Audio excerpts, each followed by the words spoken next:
One. Hello everybody, welcome back to Story Master Madness. This week you guys actually get to see my face and I'm not behind the camera, so that's a lot of fun.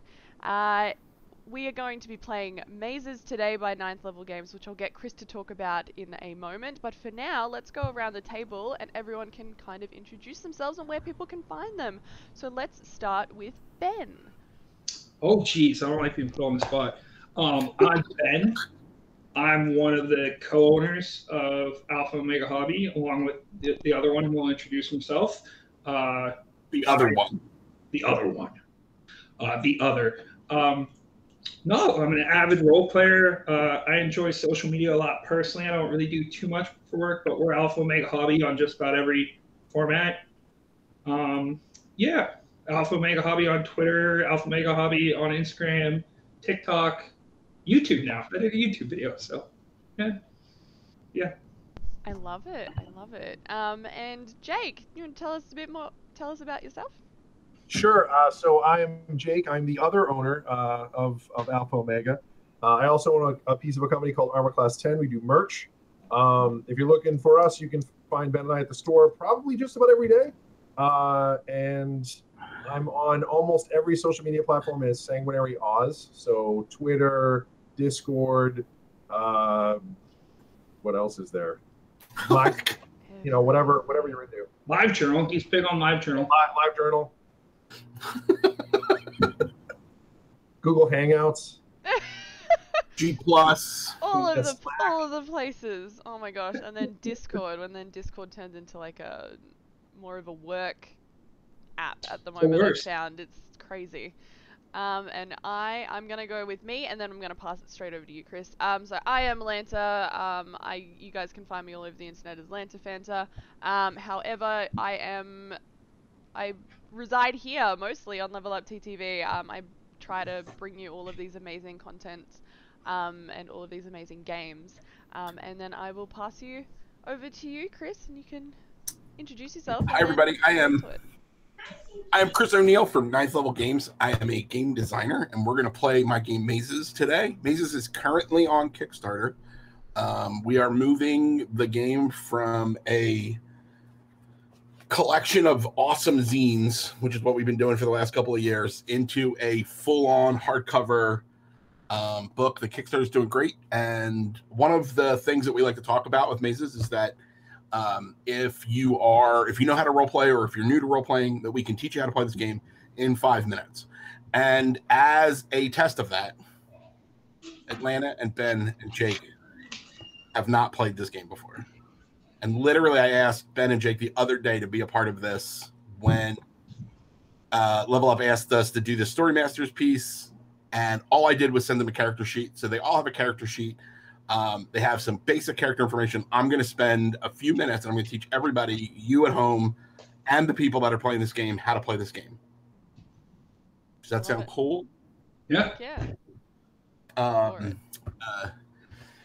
You can, when we get to the end of this, we'll also do some, how to find us, but you can, obviously right now, the best place to find me is on Kickstarter because it's where I'm spending all my time. But that's okay. All right, so Mazes is a return to the idea of traditional role playing and the idea of traditional fantasy role playing, the idea of going down into a dungeon and questing for some MacGuffin that you're going to find, right? So the game plays like any other role playing game. The players say what they want to do, and then I, as the maze controller, right? That's Jake's dog Rhino, by the way. Just let everybody know. I love the fact that dog's name is Rhino. I'm going to tell you that you need to roll some dice. In Mazes is run by the polymorph system. Whenever you roll your die, you only ever have one die, and you only ever roll that die. So each player has a different die, a D4, a D6, a D8, or a D10. That determines what your role in the party is. So today we're going to have a D6, right, which is the Vanguard that is going to be played by Jake. That's the person that wants to move around. They're fast and their actions are about controlling things going on through physical activity.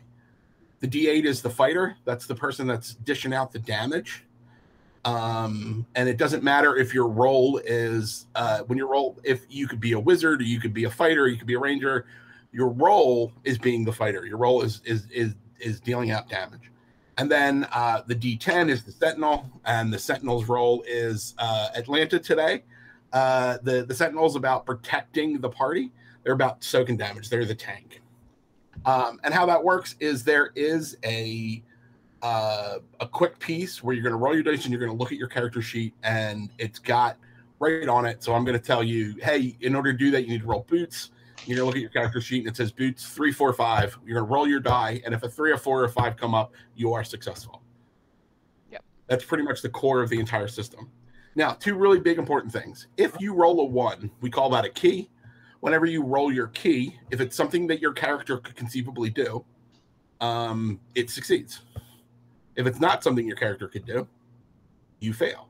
So if I am a wizened old wizard and I'm looking stuff up in a book and I roll a 1, it succeeds. Because that's what old wizards do. If I am trying to karate chop someone, that doesn't happen because But if I'm a wizened old kung fu master and I'm trying to karate chop you and I roll a 1, that of course works. And also probably in that case, if I look something up in a book, that would also work because I am a kung fu master. You have each class has a number of hearts equal to whatever the top of their die is, which is what we call a crown. Hearts are your hit points, right? So if you're the D10, you have 10 hearts. Whenever you're going to take damage, you're going to lose them from your hearts. The top of your the top of your die is called a crown. Depending on how much darkness, and we'll get to what darkness is in a second.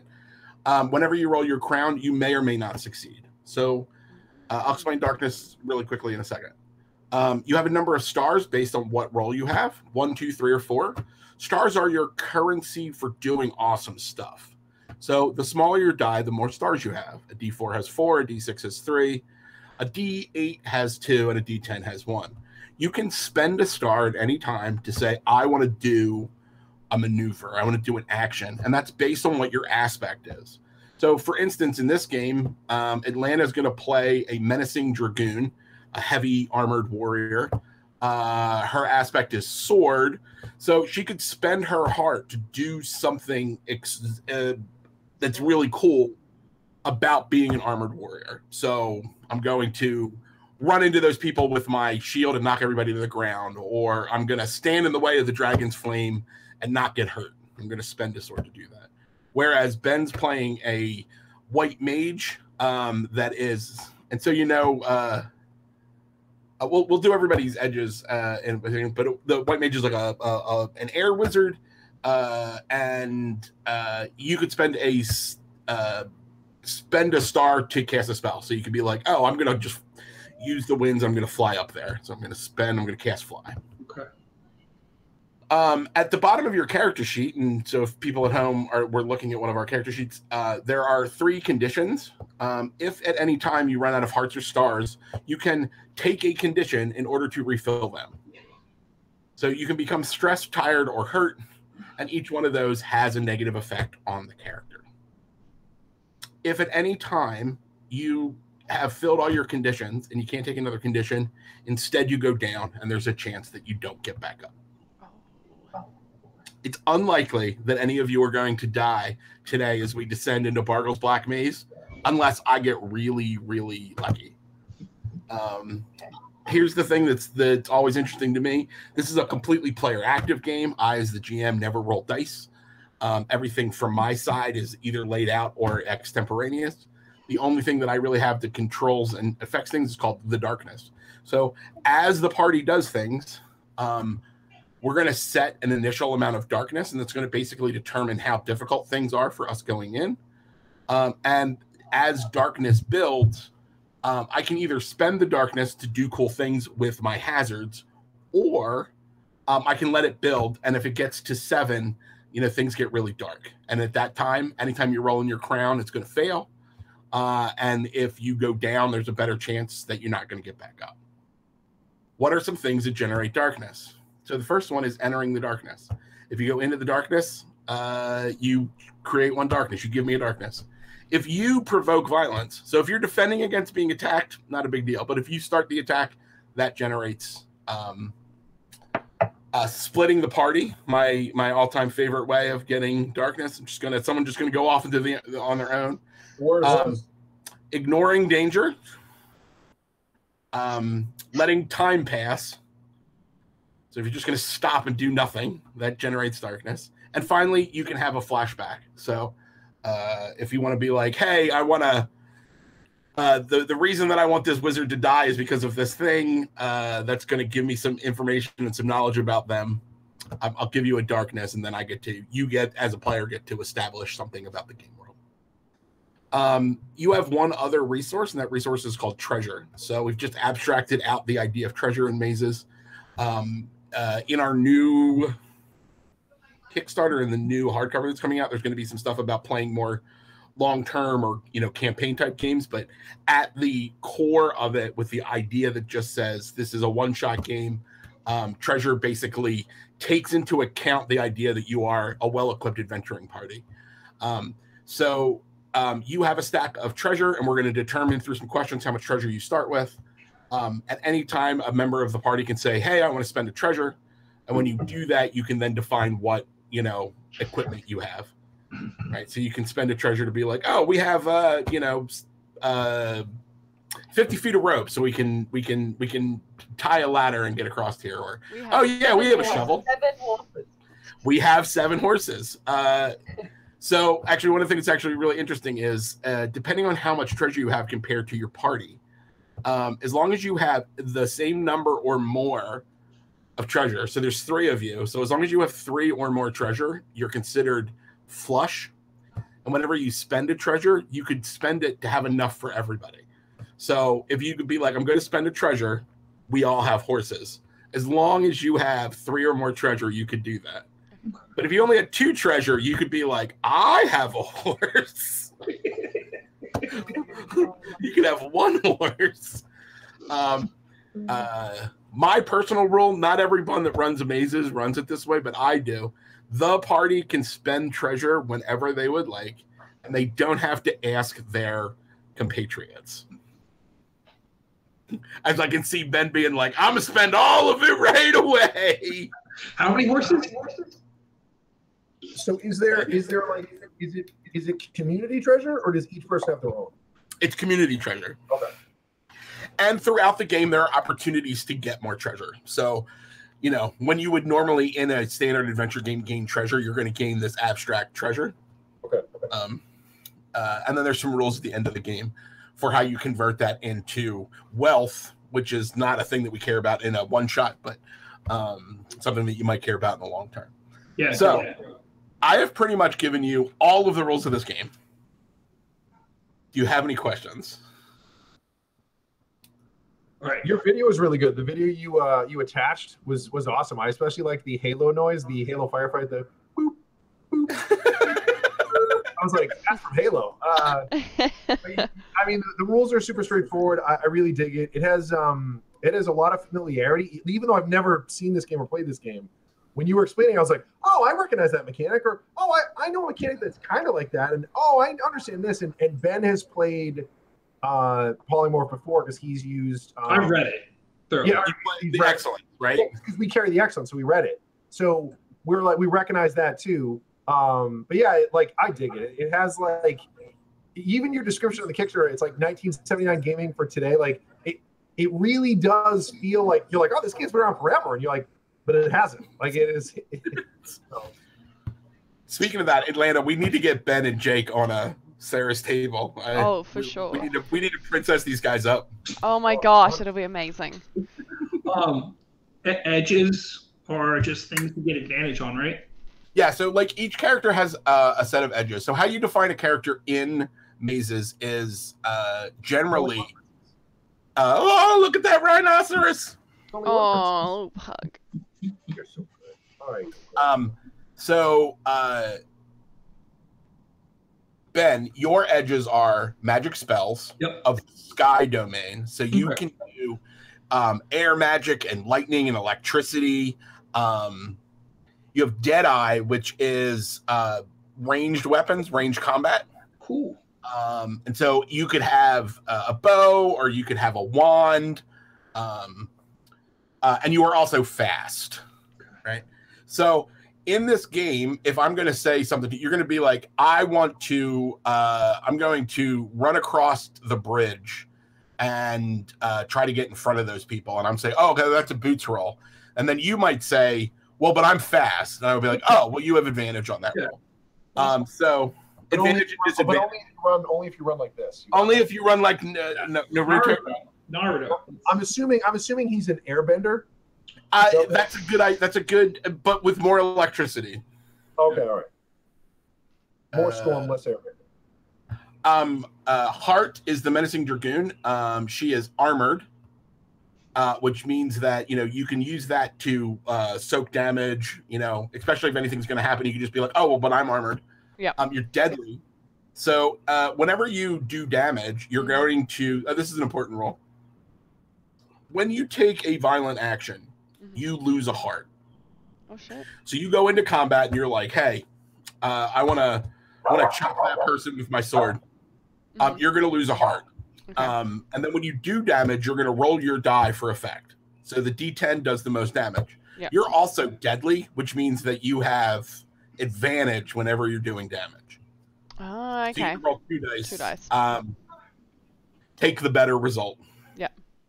And in mazes, whenever you're rolling an effect die, if it hits the top of the die, if you hit the crown, it explodes. So the smaller dice have a better chance of exploding. The larger dice do more. Yeah. And finally, you're also strong. So anytime you'd be like, oh, I want to open that door. And I'd be like, oh, well, give me a bones roll. And you're like, oh, but I'm strong. I'd be like, you take that. Yeah. And then finally, we have Jake as Deathstalker 2, son of Deathstalker. Nice. With a specialty class, Jake. I made this class just for you. The class is Deathstalker. 2 words. What I do is I rob from the rich. and I keep it myself. Yeah, I keep it for myself. You gotta get you are to pull over one on old Deathstalker. You are well armed, meaning that you are bristling with weapons, so you can almost always use that as a way to get advantage in a combat situation. You are charming, and you are agile. Sorry, she's keeping us safe from like the neighbors walking around. Yeah. Can't believe they do that. How dare they buy a house near you? So it is 6:22. We're gonna play. We'll take a quick break at some point to be the fact that we're humans. Does anyone have any other questions? Because otherwise we're going to advance to the door of adventure. Yes. So, one quick question on you were saying that this. So the crown is the high end die, whatever. Like on a D6, it's the 6. On a D8, it's the 8. So, and you said they explode. What is it? They only explode when you are doing effect. So, the most common effect is damage. I hit that guy with my sword. Okay, well, roll damage. You're going to roll your die because you always roll your die. If you roll a 6 because you're a D6, you get to roll another die and add them together. Okay, cool. And it could explode forever. 6s make sense. Our friend Patrick, who writes a lot of our adventures and is definitely our chief maze controller at 9th Level Games, he likes to talk about, a guy playing a Paragon that did 0 damage, 0 damage, 0 damage, 0 damage, 0 damage, and then was like 28 damage because he just rolled 4, 4, 4, 4, 4, 4. On the Roll20 module, it does that for you. Like if you click the effect, so you hit it and it rolls a d6 and it's like 6, 6, 6, 1. You're like, oh, 19. Wow. Which will kill almost everything, by the way. That would. That dragon in the brain. Right in the eyeball. Yep. So, other questions?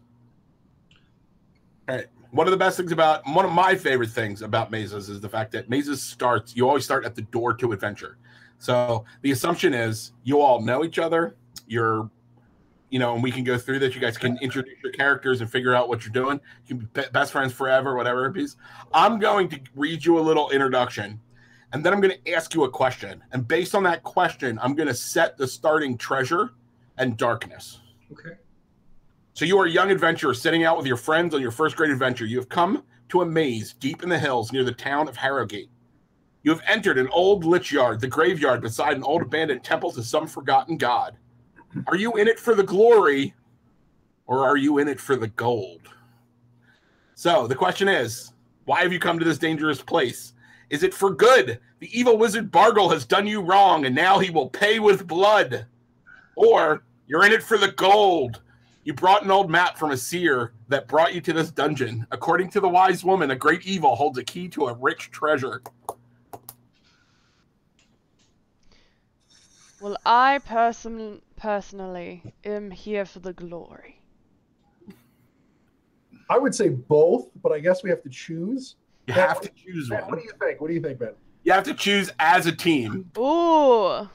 I mean, I don't know if I'm ready to debut my Dagger voice yet, but I just decided that Bargle killed my mother, so I'm I respect that. Being a Deathstalker and being the son of Deathstalker, I'm clearly all about glory, on keeping glory on my name. So I guess we're here for glory. Guess we're here for glory. Okay. So what did Bargle do to you all? So obviously... Killed my mother, I just said it. He killed your mom. Killed Dagger's mom. Are you in it to? Are you all in it for rescuing Dagger's mom? Oh, 100%. Yeah. Yeah. Or great. So you guys are going to start with 3 treasure, and 5 darkness. So it's going to be darker. You're less on treasure because you're not. This isn't like a big. This is a revenge mission. You're out to take the evil wizard Bargle down. Oh, Bargle, knock, knock. Who's there? Destiny. Oh.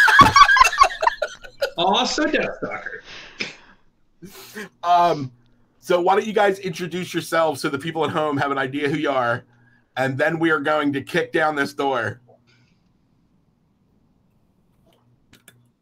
Starting with Dagger, whose mom is dead. Well, I am Dagger, and I am here for vengeance for my mother, who taught me everything I know about air magic and crossbows. With a minor and crossbow. Yeah. With a minor. Minor. I'm also very quick, which is good. And I am Heart, and I am here to help Dagger's mother. My dear friend. Always.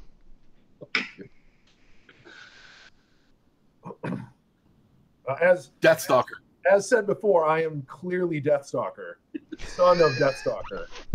I am Deathstalker 2, as in also. And I know his mom. We go way back.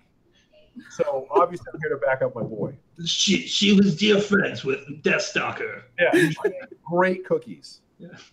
Excellent cookies, best. Hey, tell your mom I said hi. She'll know what I mean.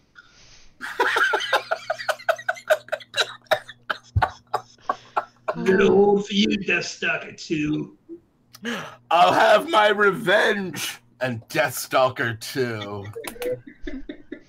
Near the center of the graveyard lies a doorway flanked by 2 weather-beaten statues. Stairs lead down into the darkness. Shall we? Yeah, you better do something about this. Kicking is not one of my expertise. Well, the door's open, right?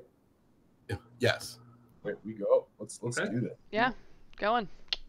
All right, so you enter into the darkness. So the first thing I'm going to do is gain a darkness. Oh, jeez.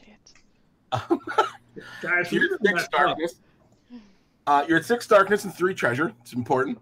And you are walking down a set of stairs. And you've gone down far enough that you can't see anything in front of you anymore. You can still see the light, from the top of the doorwell that you came in, but it is otherwise completely dark in front of you. I will light a torch. Would you like to spend a treasure to do that? I thought we have basic equipment. Sure. Is that a thing that Deathstalker carries? I'm well armed, so I'm assuming also well equipped. Or reasonably. Okay, I'll believe it. I'll believe it. The fourth character in your party that the fourth option was a guy that had a whole bunch of torches. He literally had torchbearers. He had a bunch of guys that just carry torches around. That's what they do. I just lifted some torches off of them. Yes, it sounds good. At the bottom of you can see as you light that torch halfway down the stairs that it comes to, and you're very close to a door set in the bottom. There's no like real landing. It's like the stairs just come down to the door,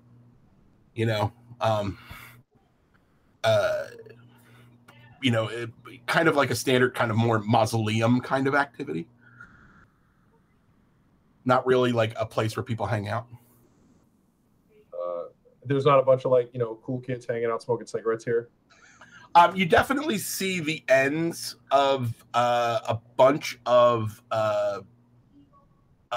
cigarillo and ashes. There's definitely been some people, some broken bottles in the bottom. There's some standard, graffiti. You see Deathstalker rules. Nice. Sorry, my dad. I scratch a 2. I will try the door. The door appears to not be locked. Shall we? Gonna open it? I'll push that door open. The door swings open with a surprising smoothness. You enter into a small square room, 10 feet by 10 feet. The only light comes from the torch in Deathstalker's hand. To the west lies a closed wooden door. On the wall is a battered old shield with 2 crossed swords hung over it. The swords and the shield look rusted and moss-covered. On the far wall, across from you, stand 2 skeletons, each dressed in a once rich tabard that is faded from a deep purple to a pinkish red, threadbare and rat-chewed. Under the old cloth is rusted chainmail armor, and each is holding a long spear.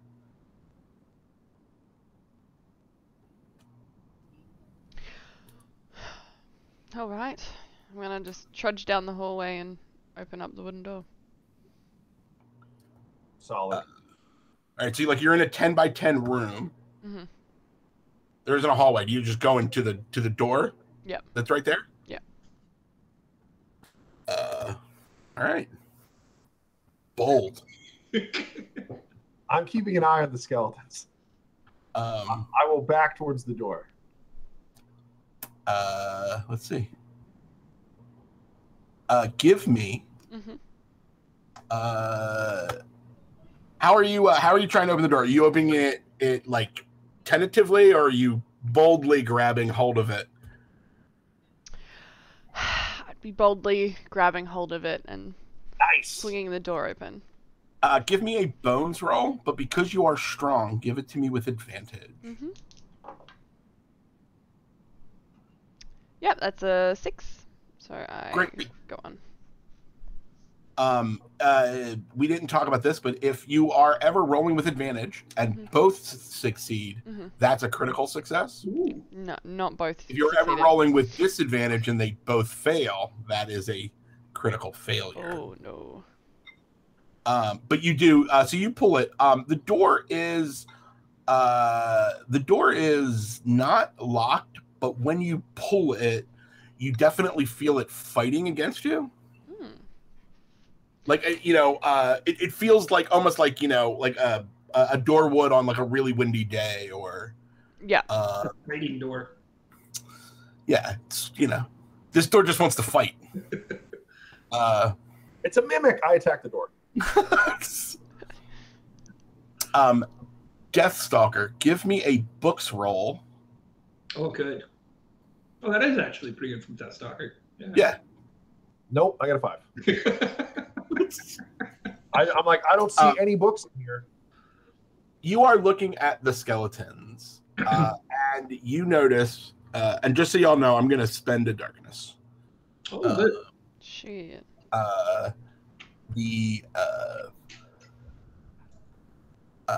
You are looking forward, and you see that there's a big rat like climbing around inside one of the skeletons.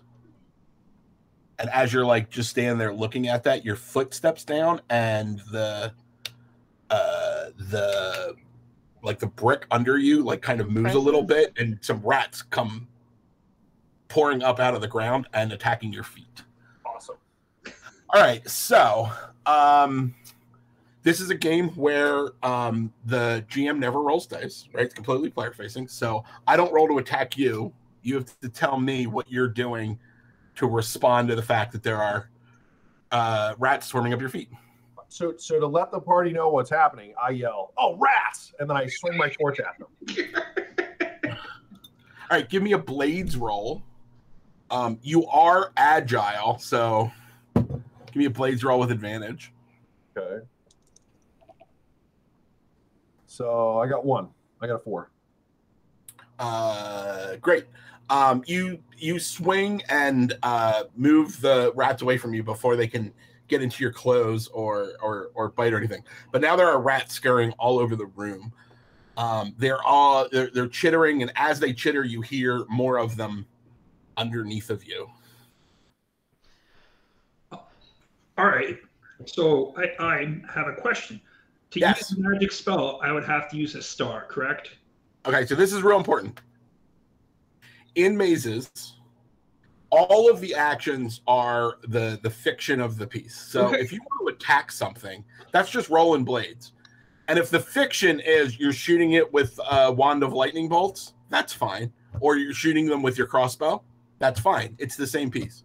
If what you would like to do is be like, I'm going to pick up all of them with a whirlwind, or I'm going to shoot electricity to hit everything, that would be something that you would spend a star. That would be a big effect. Dagger will exclaim, "Rats, my favorite enemy!" He'll use wind magic to pull one of the rusted swords off the wall and try and decapitate 1, if not 2 rats in a hurricane of sword. You're spending Are you spending a star to do this? Sure. Yeah, if you spend a star, that's totally going to happen. Sure. Well, I want to roll dice, actually. I haven't got to roll a die yet. So, all right. possible? Yeah, you can do that. Give me a boots roll. Boots roll. I'm pretty good at that. I fail, I think, on a 6.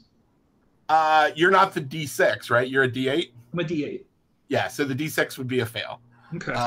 So you pull the wind, and it tears the swords off the wall. And when it does that, the shield falls to the ground, and you see behind the shield that there is a large switch.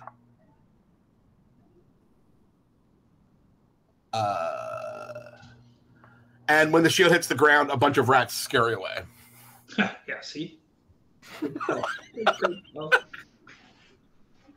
I'm starting to see a pattern, Ben. Games that I've played with you. I think it's just me. It's just you. You just always fail forward. Yeah. All failures are just successes.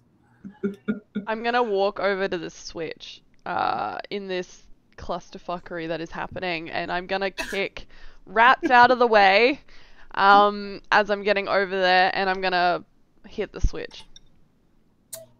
You pull the switch down.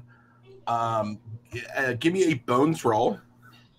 You are strong. Give it to me with advantage. 1 success. Yep. It takes a lot. It doesn't it doesn't want to go, but then when you actually get it to go down, you hear past the door, like the door isn't open, but the door that you were standing in front of, you hear a thunk coming from that. You definitely feel like you've released what was holding it back. So I'll trap the door now since I'm here. What, Jake? I said so. now that I see her doing that, and I hear the gathunk, so I'll try to push the door open. You hear that and you spin to the thing. Give me a boots roll as the rats try to knock you over. I'm agile. Give it to me with advantage. I got 1, 3. You dance through the rats. Dagger, right? So Heart's looking at the switch. Deathstalker has now ran over there. Where are you looking? I would have been facing now towards the switch, I believe. Or Dagger would have been facing towards the switch. I'd have Deathstalker trudging through rats now, I believe, in my immediate peripheral. Okay. Give me a blades roll at disadvantage. Oh no! So it means I pick 2 and take the lowest. You're gonna pick 2 and you pick the worst result. So a 3 would be bad for blades, or would a 7 be bad for blades? A 7 would be a hit, so you're gonna take the 3, which is a fail. Take the 3. All right. You are going to lose. You're gonna lose 3 hearts as you get speared in the back. Oh. That sentence could have been way worse, because at first I thought he's like, you're gonna lose. I was like, oh well, that's bad. And you're lost forever. This was all good. Tell your mom hi.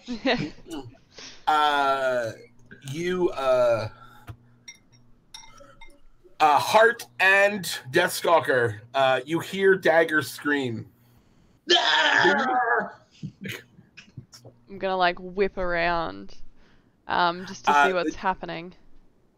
The 2 skeletons that were against the wall now seem to have glittering, glowing eyes, and one of them has a spear stuck in Dagger right in the back. I'm gonna cut across the room, draw my sword, and go to attack. Slash, like, no, more like kind of shove the skeleton that's got him speared kind of away. Yeah, give me a blades roll. Mm-hmm. And since you're doing a shove, be strong. You're strong and you're armored. I'll take advantage on that. Yeah. So I got a 1 and an 8. So my 8 fails, but I got a 1. But the 1 is definitely what you do. Yeah. You are a menacing dragoon. I think pushing people out of the way is definitely something that you do. All right, roll effect for me. Mm-hmm. And you are deadly, so roll that with advantage. Ooh. What am I trying to hit with this one? You want to roll as high as you can. You're doing damage. Oh, okay, cool. 4.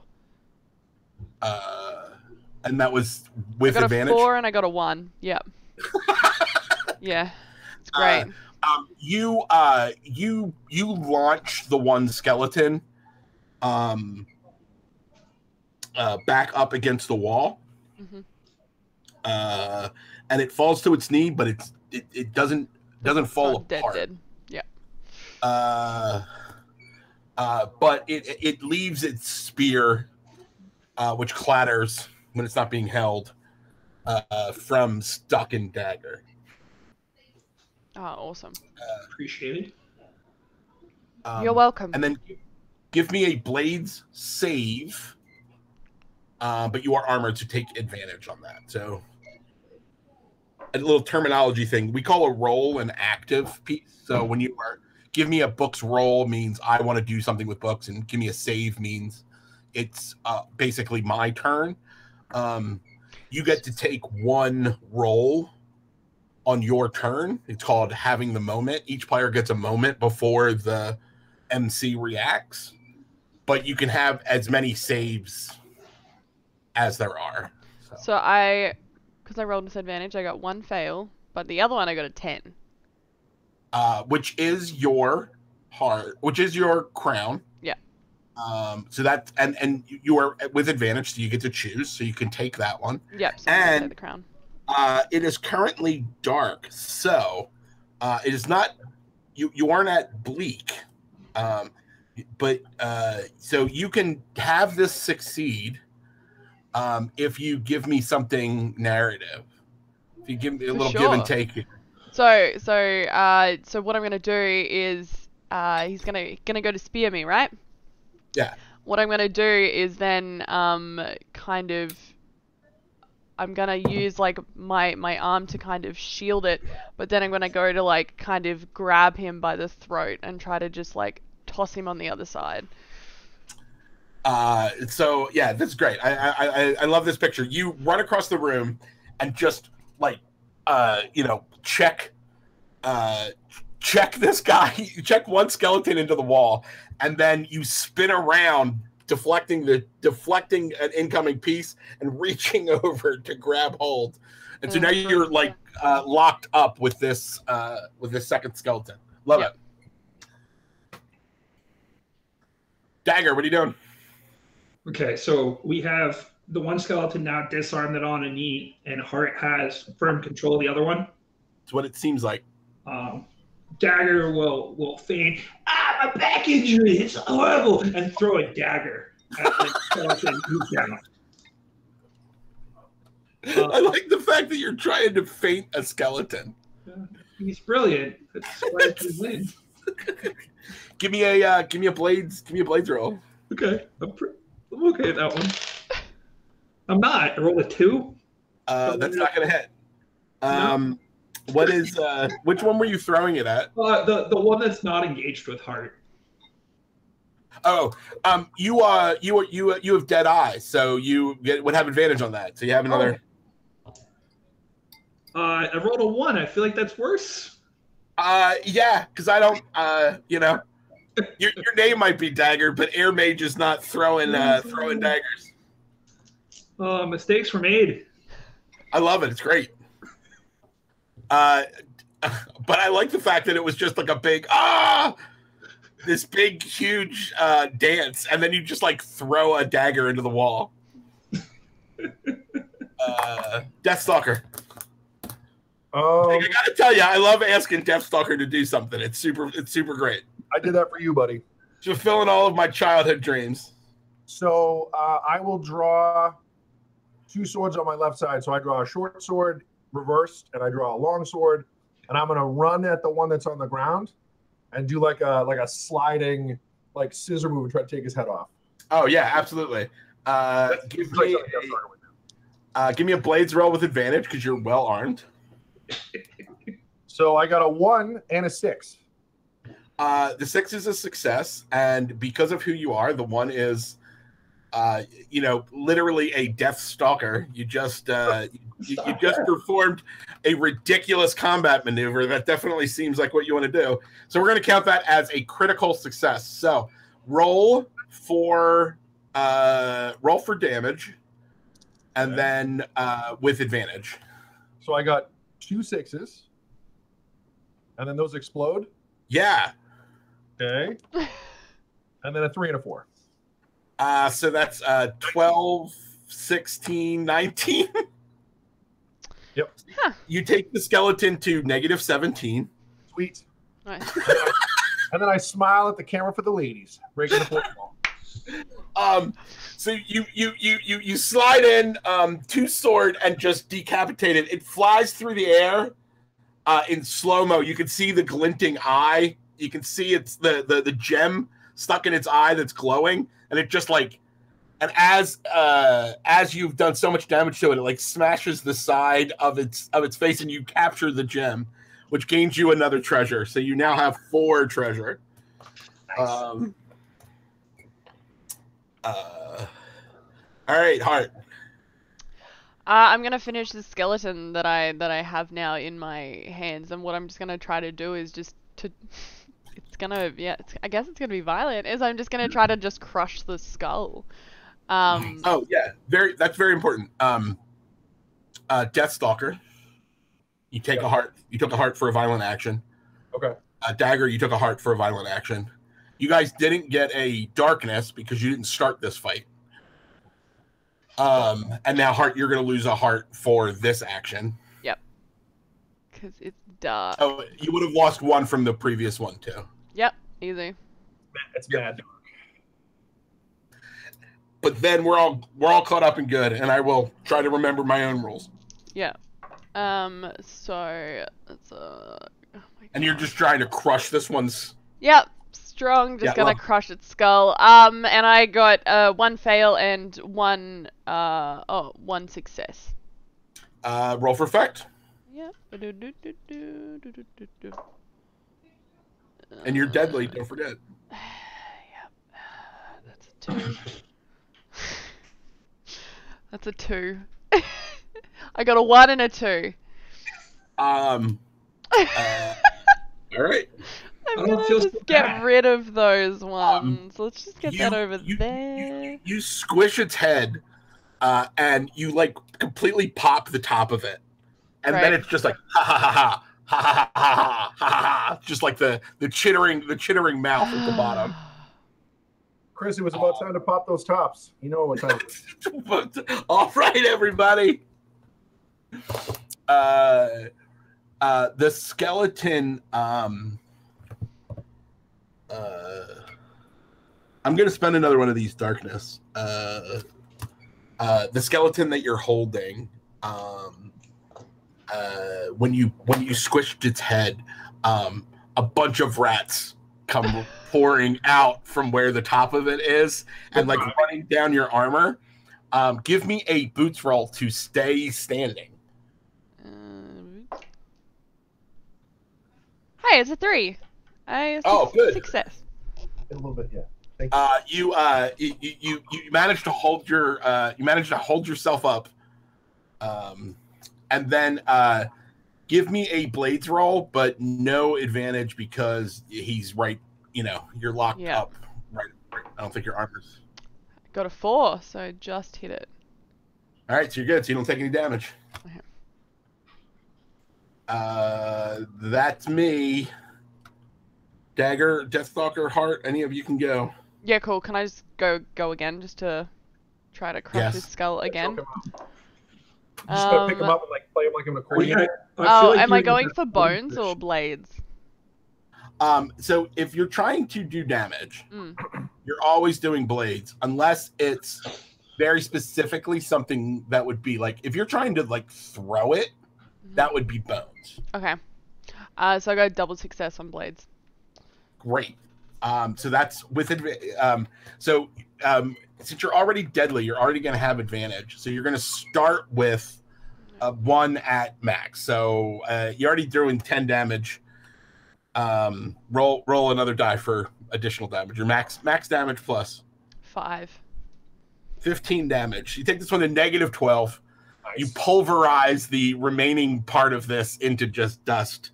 Good. And the rats skitter and chitter, and all of them like they stop and they kind of look around, and then they run back into their rat hole. Nice. They're like, this party sucks. We're out. You're like, no, too much death. Haha!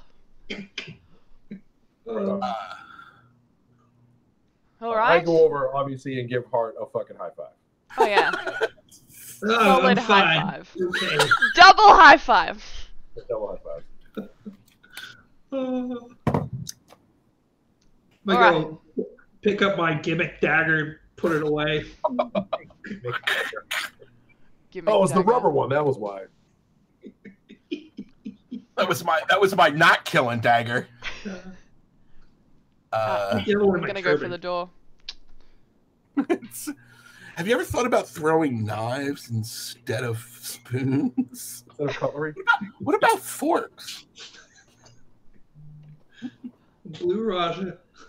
So good. Yeah. So you are in this 10 foot by 10 foot room. There's a hole in the floor. 2 skeletons ripped to shreds. 1 completely pulverized into dust. There's some old swords and a shield laying on the floor. There's an open door that leads out of the maze, and a closed door leading to the west. We go west. We go west. Huh? I unfurl the XP banner, and we lead the way. Forward towards experience. Onward. You open the door, and there is a short hallway here, about like maybe 10 feet long. And in the center, you see that there is a bunch of holes in the floor. Should have caught one of those rats. Oh, this does not look safe. Maybe don't touch it. I'm gonna go back and grab the battered shield and flip it over so it's like a bowl, and I'm gonna throw it down the corridor. Is everybody else frozen? No. Just me? Okay. All right. No. We're all coming in and out at different levels for me. No. As long as you're good, Atlanta. Let me know if there's a problem on my end. Freeze up. You spin it down the hallway, and as it goes over the the metal, you hear like a, but then it sounds like it's stuck, and it goes over it. You hear a noise that sounds like whatever it was trying to do is stuck. Okay. And they're right in the middle? Yeah, like the whole middle part of this hallway is just rows of holes. Okay. I feel like we should not walk down the middle of the hallway. I feel like that's probably the smart idea. Nice. Is there a way around? Like on the only side? way forward is through that. Is there anything on the walls? No, just stone walls. All right, so I'll try to get up against the wall and kind of work my way down. Yeah, you walk across. No problem. Sweet. That seemed to have worked. I don't think I could do that. All right. Fuck it. I'm just gonna gun it down the hallway. No problem. Oh, awesome. As you're running down the hallway, you're looking at the holes underneath your feet, and you can see that underneath them are a whole lot of spikes. But there's like a big metal bar clicked. Oh. Nice. When you unlock the door. Yeah. Lucky. I guess because that's something Dagger does with advantage, he would probably also follow fast. Yes. You got no problem. You run across. You're all pretty confident that if you hadn't pulled that lever, that this would be a mightily trapped hallway. Danger. Nice. Great job. Nice. So Dagger goes running by. Are you running ahead of any of them? Because you're pretty fast. Not too far. I just want to see what's next. You run into a large open room. Oh. Boop, boop, boop. You enter into a large room, easily 25 feet on a side. To the right is a hall with two doors. One is an open doorway, and the other has a demonic face. Literally, the face. It's a face over the door. Large lamps in the face's eyes give off an eerie greenish glow. In the far left corner are two tables covered in wizardly matter. We lost Chris. This is it. You all right, buddy? Excuse me. Wizardly matters. There are books, alembics, vials, skulls, and ink pots. Oh. I want to check out all the paraphernalia that's there. Yeah. As someone that knows a little bit about wizardly stuff. Both of you give me a books roll. I'm gonna go up to the demonic door. Dagger, you can do that with advantage. Oh. Hart is walking over to the demon-faced door. I got a 2, so that's 1 success. I also got a 2. You find about a treasure's worth of valuable stuff. Ooh. And then you find a magical book that is worth an additional treasure. Wow. You guys actually have 6 treasure at the moment. And then each of you give me a books roll at disadvantage. Ooh. Books roll at disadvantage? And me too? Yes, please. Or just them? Not you. Yeah, cool. No. Or I rolled an 8. I rolled an 8. That's my crown. That is correct. No. So I got a 2 and a 5. 2. It doesn't matter. But you also rolled a 2. Yep. Yeah. So you both failed. Yeah, I failed. Okay. Hart, you walk over to this door. So like if you think about it, like you're walking into the room, those guys are off to this side, to the left, you're going to the right. There's a door here, and then there's an open door down this way. Mm-hmm. Does that make sense? Yep. But this room, it's like it's made out of stone. It's got these 2 big eyes that are just like shelves. Like the closer you get, the more they look like shells. From further away, they look more like eyes. And like a nose that's like coming over. The door itself is painted green.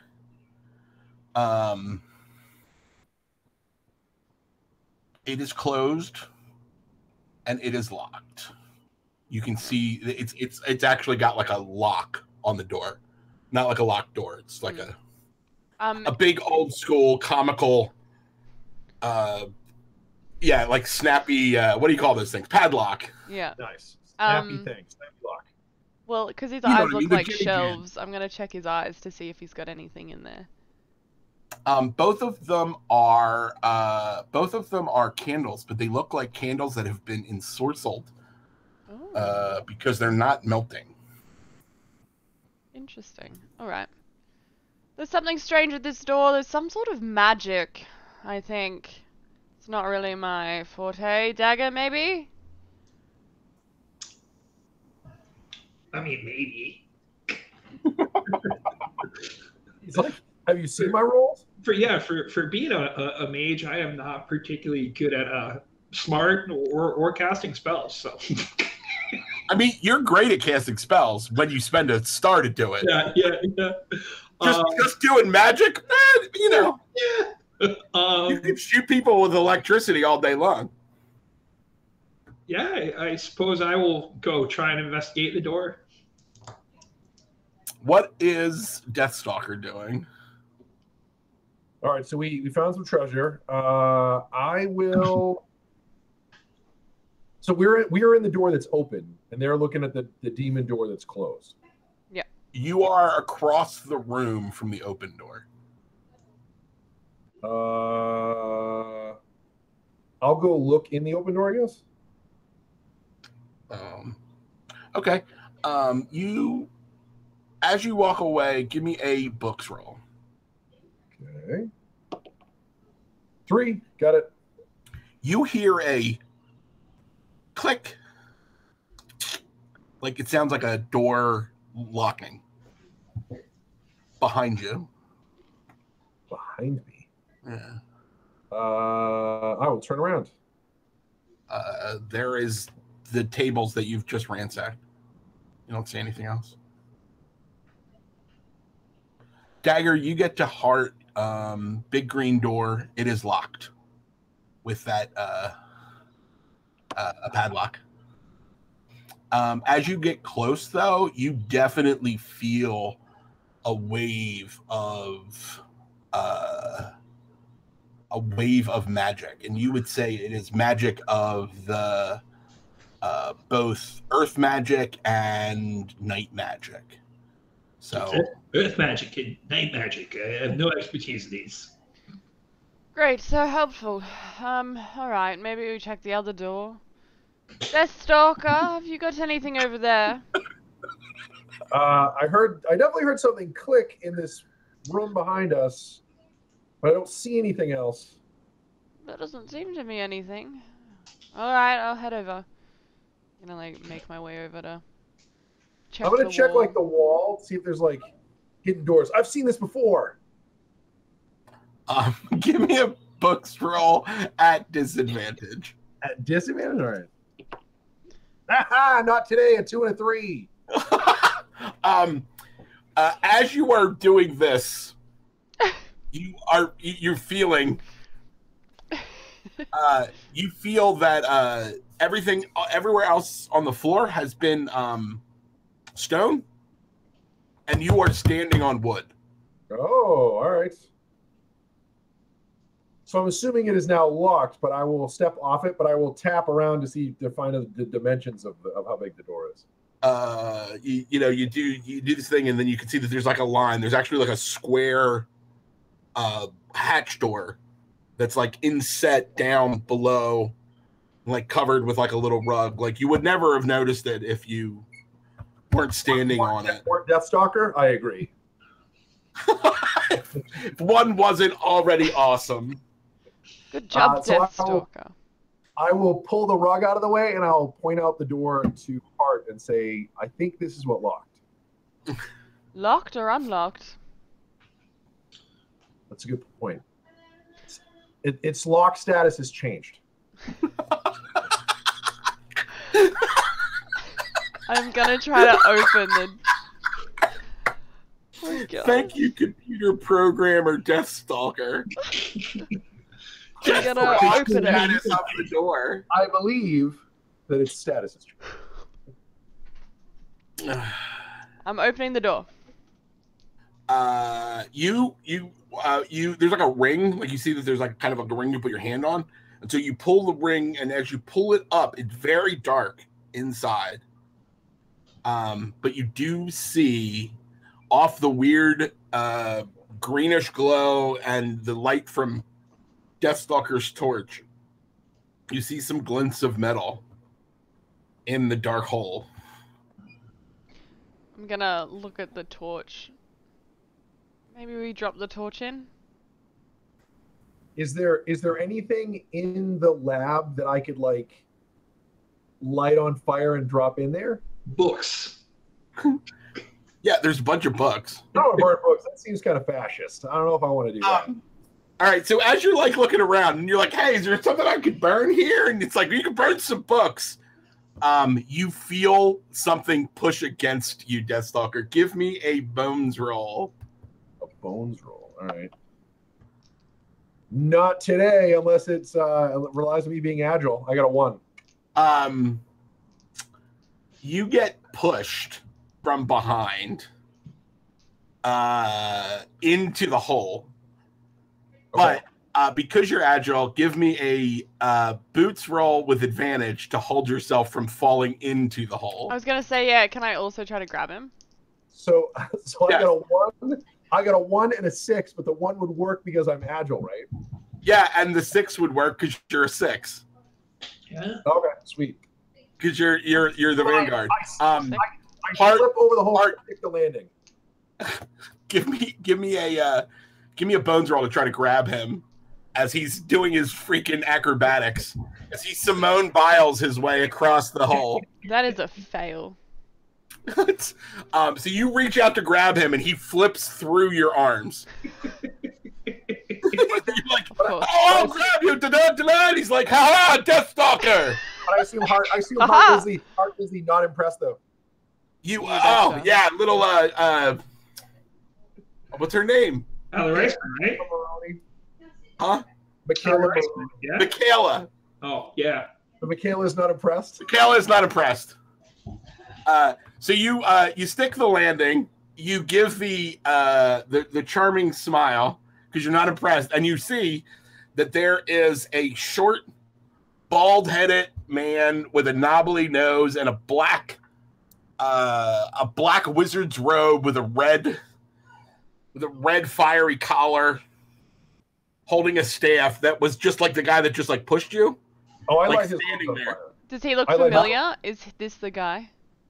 This is Bargle the Black. I like his robes. Killed Dagger's mother. No. Death to Bargle. Let us take this as our moment to break for a moment, because you have, just as he becomes visible from trying to push Deathstalker into a pit. All right.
We did it. Hey, so here's another minor Mazes rule. For the interested nerd at home, that's trying to figure out what the hell we're doing. The certain monsters, including what we like to call the marquee, that's MARQUEE, not QUIS, The marquee. or a different kind of nerd. A marquee always does this, but other monsters might do this. They generate darkness when you encounter them, right? So this is the marquee. Obviously Bargle. So you are now at 5 darkness. I'll point out you're at 6 treasure. So can we use treasure at any time? Yep. So like if I wanted to be like, I want to buy a cage to then just like an anti-magic cage to put him in, and then just put him in the cage. Bill and Ted style, it drops down. We just have to make sure that we win so we can go back and set up the cage. Exactly. I mean, that would be a lot of treasures because you would need to do all the points. But if you were to like wrestle him to the ground and then be like, knock him out. I need to. Hey, we brought that cage for storing magic users. That you could totally do. Okay, cool. Awesome. In all of my games when we were kids, that was always the thing. The thing was always, how do you stop a magic user? And so we came up with like a billion reasons, and then eventually in our games it was silver and salt. So it'd be like, and I have a set of silver chains and 10 pounds of salt, and it's like, who killed your mother? Who hurt you? Yeah. Black. I mean, we gotta stop that guy. So Bargle is standing in the middle of the room. He, like I said, he's short, bald, and he's wearing an overly elaborate black robe, chased with silver skulls and pentagrams, with a red fiery collar. He's got a silver skull cap and a necklace, a crystal necklace that has a yellow gold key hanging from it. Oh. And when he sees that you can all see him, he turns around and runs down the hallway. Get him! Oh yeah. I'm gonna just. I'm gonna try to jump over the door and run after him. Dagger, you're fast. So what do you do? So he's falling down the hallway, or is he going down to the secret door? No, the secret door is looks like a pit thing. Like he's running down the hallway that you came in. I mean, Dagger is here to avenge Bargle killing his mother, so I will try and sweep Bargle up in the air with a gust of wind to drop him unceremoniously on his hind end, so I can then proclamate my vengeance. Yep. Did you say proclamate your vengeance? That's English, right?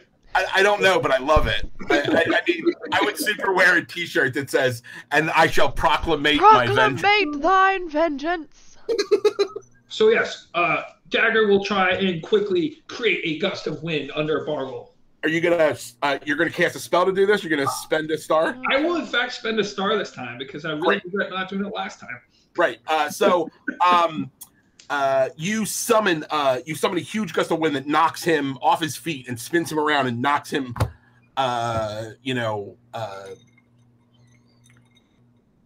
Looney Tunes style onto his tuchus. He is all right. What are Heart and Deathstalker doing as they see him get thrown up into the air? I'm assuming we were running down the hall to like lay down somewhere. Yeah, coming in for the assist, pretty much. So as soon as he touches the ground or like hits his head, I'm just gonna come in with a bit of a stomp. To this dude. like a boot stomp? Yeah. Give me a bones roll with advantage. Because I'm strong. Laying on the ground. And deadly, right? Comes and hits him with the curve stomp. That's just blades. Did you say blades? Or bones? Bones. Bones. 1 success. Give me roll. Roll damage, yeah? Yes, please. Is it both d10s? Yeah, you are deadly, so you're gonna roll. You're rolling with advantage. Cool. Okay. Yeah. Cool. So that is So yeah, rolling 2 damage dice, so it's 13 points of damage. So you stomp Bargle, and like literally, you hear bones break. Yeah, stomp him out. So just so you know, I have to spend darkness for him not to be dead. Which is normal. That's how the game's supposed to work. Like Bargle only has a few hearts, but the idea is that you can spend darkness to refresh your hazards the same way that you can take conditions. Got it. Now, please take a heart of damage. Of course, yeah, I did. Because you, I mean, I almost want you to take 2 but that's not how the system works. I can, but it's don't. very dark. That's not the point. It's very dark. It was a raffle stomp is not what I expected, but it's good. It's great. So my initial expectation for this scene, which I have no problem with what happened here, I'm impressed if anything, was that I was going to use Mighty Gust to win, and then somebody else was going to be like, ooh, and now from our treasure, we get some manacles made out of silver after our initial conversation, and instead, Hart is like, I just go penalty kick the guy in the head. I'm so prepared to take him back to justice. Yep. Oh, justice has been served. Talk to the boot. Talk to the boot. Give him the boot. Death Stalker, what do you do? I put the boots to him, medium style. So I will look at Dagger and I'll say, what do you want us to do with him? Like, as I'm walking down the hallway, I was like, what do you want us to do with him? I mean, I think Dagger is very confused by being put on the spot. Bargle is a puddle of Bargle right now. He's gently bruised. I'm gonna grab Bargle from the ground and like try to knock him unconscious. Like, I think we clearly defeated him, at least in my opinion. Is he out? Is he unconscious? Yeah. He's not. Okay. He's not. He's definitely hurt. So, are you leaving him on the ground, or are you picking him up? You can go ahead and death stalk him. I mean, that's your job. All right, well, I mean, if that's like, let's not. I mean, that's what I do. So Yeah. I'm gonna run down the hall. Well, now that she's like basically kicked his head in, and there's like cartoon stars. I'm gonna like light his robes on fire with the torch. Oh my god! This is for Dagger's mom. Give me a blades roll. Blades. Viva la Dagger's mom. Nope, I got a 3. You're waving it at him, but the thick robes don't catch. All right. Hart, you're picking him up. You hear him like intoning a spell like under his breath. Everyone make a bones save. Oh no. No. Does anyone have tough or ardent or? I got a 6. No, I've got armored, which I don't think is gonna do much. Roll a 1. Good stuff. What roll am I doing? A bones? Bones. Yeah, cool. Passed. So, Dagger, you are filled with fear. You think there's like, oh no, I'm gonna die too. you feel like there's like demons spinning all around and you can't see anything. It's psychedelia induced fear. Hart and Deathstalker both feel like something pass over them, a chill, but it doesn't affect you. I'm gonna say no, and I'm gonna punch him in the face. Bad wizard. Yeah. Don't do that. Just roll effect. You You could choose to be deadly or not. No, so this is just gonna be just to kind of knock him out because that's a lot of damage. So that's 14 points of damage. Just gonna knock him out. Since you said that your intention was to knock him out, I'm just gonna let you knock him out instead of completely killing him. Driving his nose into his skull. Chris, you just like pound on him, and he just passes out. He goes limp in your arms.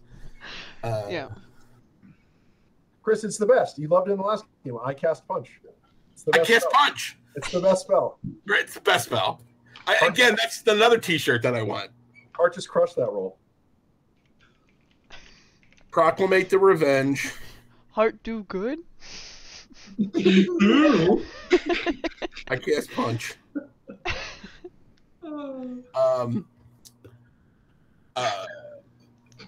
Dagger, you see this fear-addled psychedelia. You see 4 skeletons rushing up, coming up out of the ground and running at you.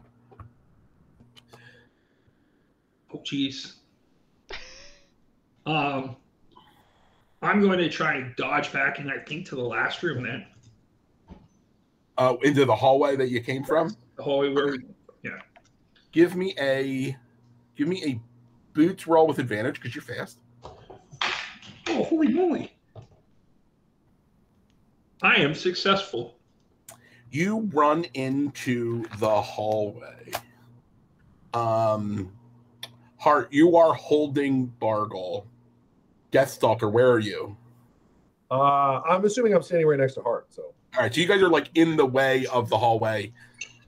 Dagger goes running past you, into the hallway, and you now notice that there are 4 skeletons there's 3 skeletons running, and there's one you can still see coming out of the hole in the ground. I thought I was running for hallucinations, honestly. I'm sorry, guys. Run? So, I would like Hart. I would like you to give me 2 blade saves. Because you're armored, I will give you an advantage on both.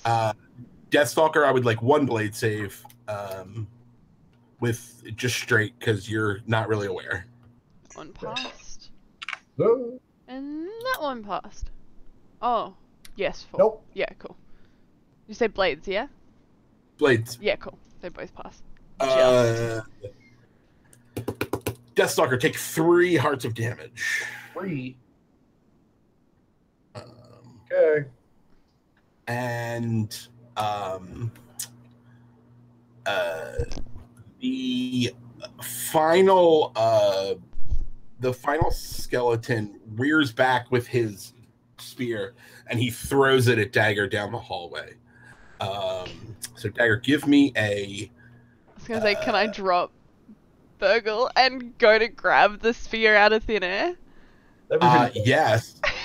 And if you would like, because you are a sentinel, if you spend a star, I will let you catch that. Done. I will give you a star. Because that's an awesomely amazing tank action. Wow. Yeah.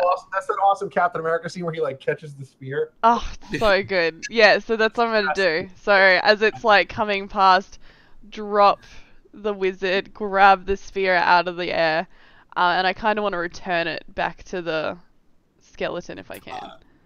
Give me a blades roll. That 7, yes, that passed. I don't know how. Roll effect. Give me a deadly effect roll.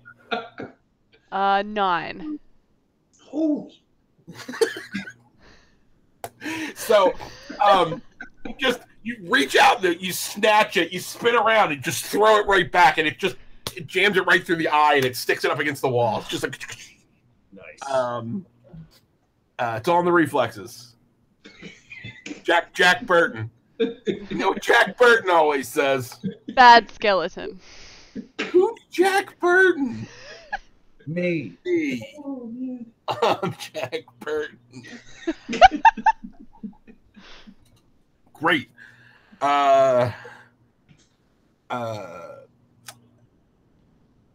Dagger, you see this like giant silver demon throws the wizard on the ground and just like spins around and starts attacking the skeletons with like shooting lightning bolts. Man, that cocaine's a hell of a drug. Yeah. Death Stalker, what do you do? So I'll try to like go back towards the two skeletons, and I'm gonna try to slide in between them and take two of them out at the legs. Go in between. Give me a blades roll. Normally you would have advantage because you're well armed, but because you're trying to attack the two of them, it would be disadvantage, so that cancels out. So it's just a regular roll. Okay, got it. Oop. 6. That's always gonna. It's definitely the number you want to roll, right? Roll effect, but give me a left effect and a right effect. All right, left. We'll do left first.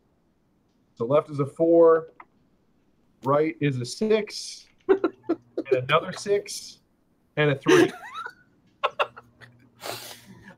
So you again run and slide, spinning your swords out.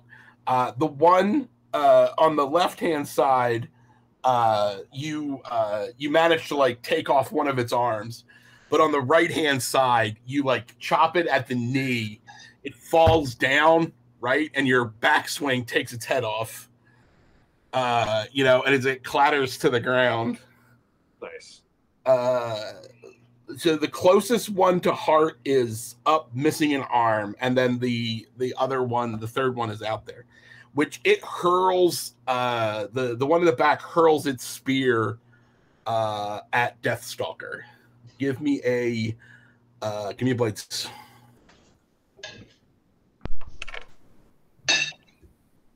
Four. It's a hit. You're good. It misses you. And the one closest to Heart that's missing its arm ducks down and picks up and grabs hold of the wizard and starts running down the hallway. The last of the fear passes you as you see a skeleton on fire running past you, Dagger, and then you begin to notice that it all goes away, and you see the skeleton pulling Bargle down the hallway. This is your chance, buddy. I feel like the right idea is always cast a spell, but I also feel like that like cheapens the moment.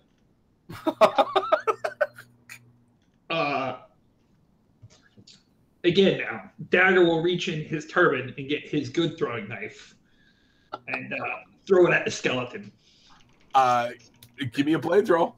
You are a dead eye, so you can take advantage. Oh, that's actually a good roll. I rolled a 5. Give me an effect roll. Oh god.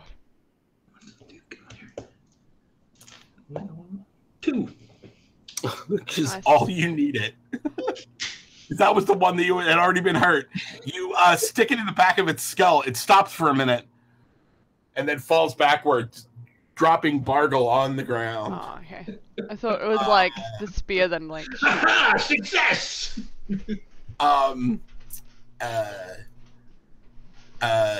And a bunch of rats come pouring out of the hole. They grab they grab the shiny necklace, and then they run back into the hole. They're like,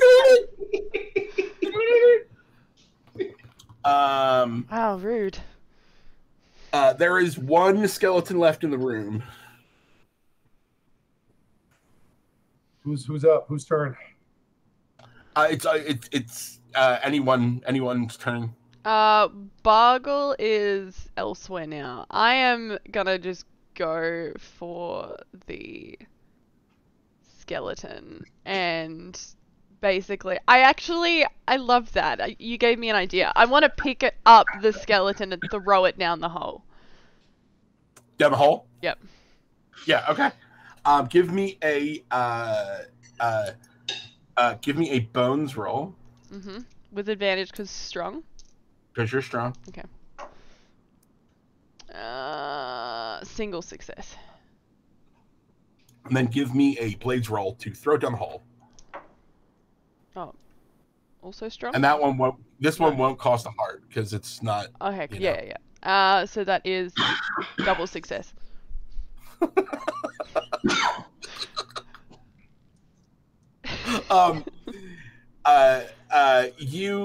It doesn't have enough hit points to survive this. You just you throw it against the wall in the corner and it like falls in pieces down the hole. It's like do do do do do do do. It looks like it's like skull falls, arm falls, just the pieces, and then the door closes behind it. Like when it all falls through, like the door falls and there's like a little puff of smoke.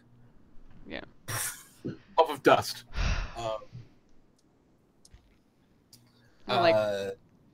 Put my fists on my hips and then look around and just what a time to be alive. Nice. I like that Hart is like a proper lady who just kicks ass. My favorite part is that I don't think Hart has killed anything with her weapons. I think she's punched and crushed everything. Yeah. Hart's body slam just about everything. Just that's awesome. Yeah. No, who needs a weapon? Hart uses heart. Hart doesn't need. When you're the weapon. When you are the weapon. Your body's the weapon. One of the polymorph games that I have yet to write, but I will someday, is called Wrestlemania, the Symphony of the Fight. Nice. And the idea is that Dracula 9000 has cast an evil magic spell to make him immune to all weapons. So the UN calls together the greatest wrestlers in the world because only they can do damage to a weapon-protected Dracula. All right, we'll see you in a couple weeks. I gotta go. That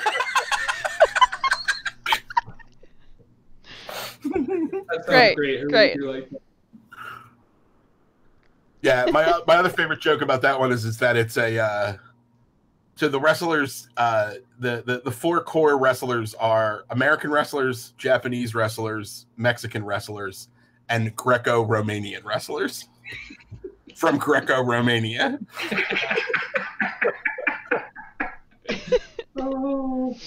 Which is right next door to where, Right, of course. Where Dracula is. And the best part is everyone else is wearing costumes. They're wearing like leotards and headgear. Yeah, or just naked. Yeah, just nice. That works too. Oil. They wear oil. Go retro. All right, so Bargle is laying in the hallway. Rats have stolen his necklace. You have defeated the skeletons. What would you like to do? I'm gonna grab the key from him. Did the rats go down the hole that Hart threw the skeleton down, or did they go down the hole that they originally came out of?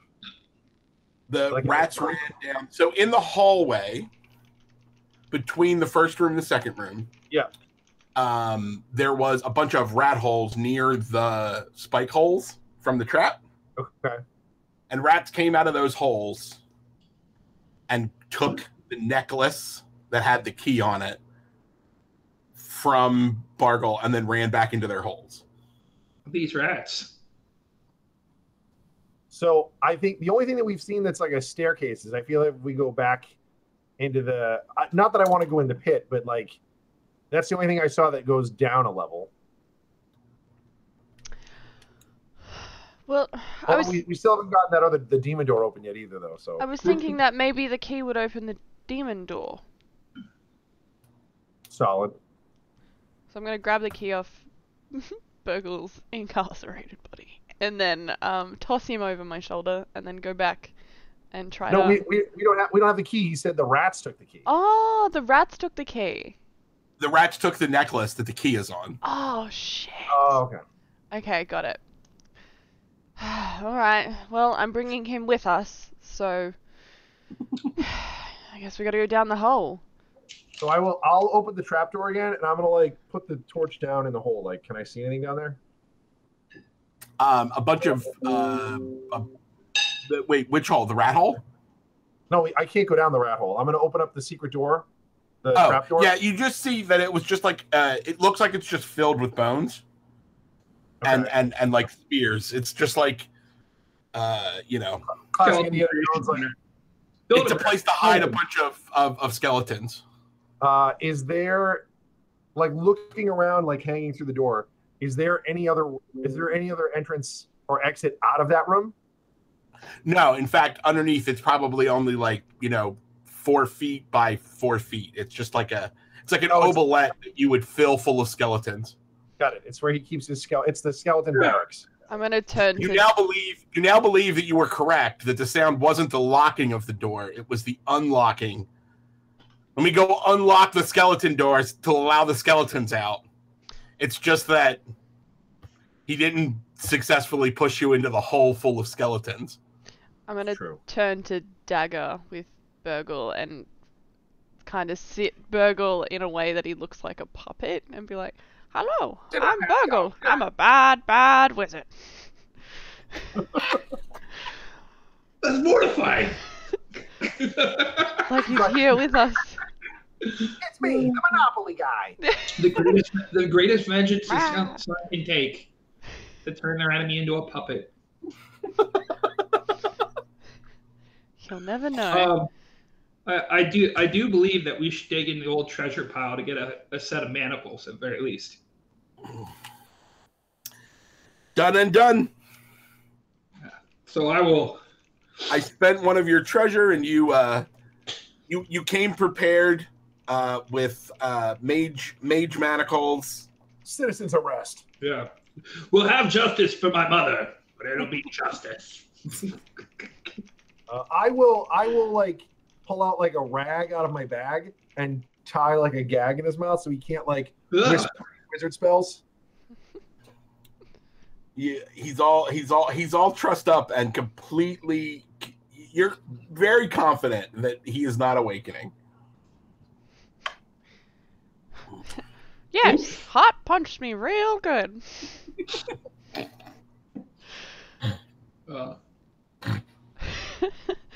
Good thing we got those manacles, huh? Very much so. Alright, so where are we going? Down the hole? Not down the hole? Well, so the hole doesn't go anywhere. Like you said, it's just 4 feet deep. It's just where he keeps his army of skeletons. Yeah. Alright. So the only unexplored things that you know of are a door shaped like a demon's face, and then there's another room that has an open doorway. Maybe we go check out this door, this room, right? Yeah, we'll go in the open door, the doorway. I'm gonna return Bargle to my shoulder like he's an infant, and so you just put the evil wizard on your shoulder, yeah. like a sack of evil wizard. Exactly. Like I'm leaving home today, and he's just.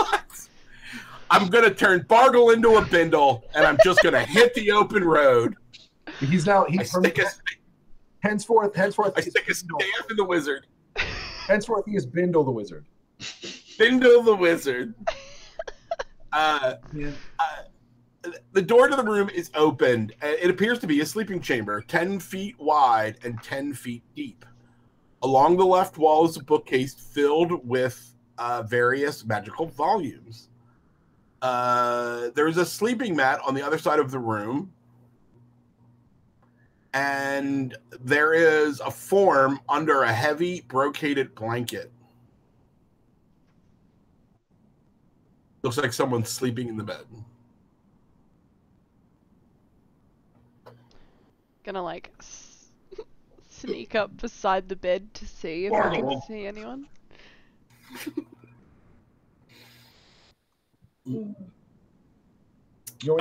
Give me a boots roll at disadvantage. Yeah.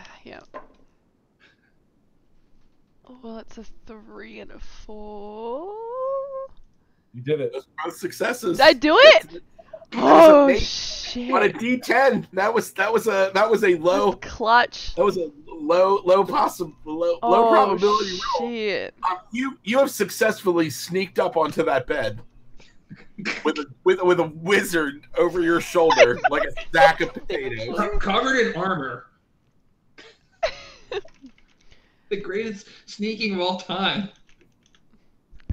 Can I see anyone in the bed, or are they like fully covered? They're like fully covered, like the cover's over them. The bed full of rats. Probably. It is. I mean, it does appear to be moving a little bit. So I will. I think you should just pull back the sheet a little bit. I'm gonna pull back the sheet just to see. You yeet the brocaded blanket away, and rats pour all over the room. Just like rats everywhere. Everybody make a books roll.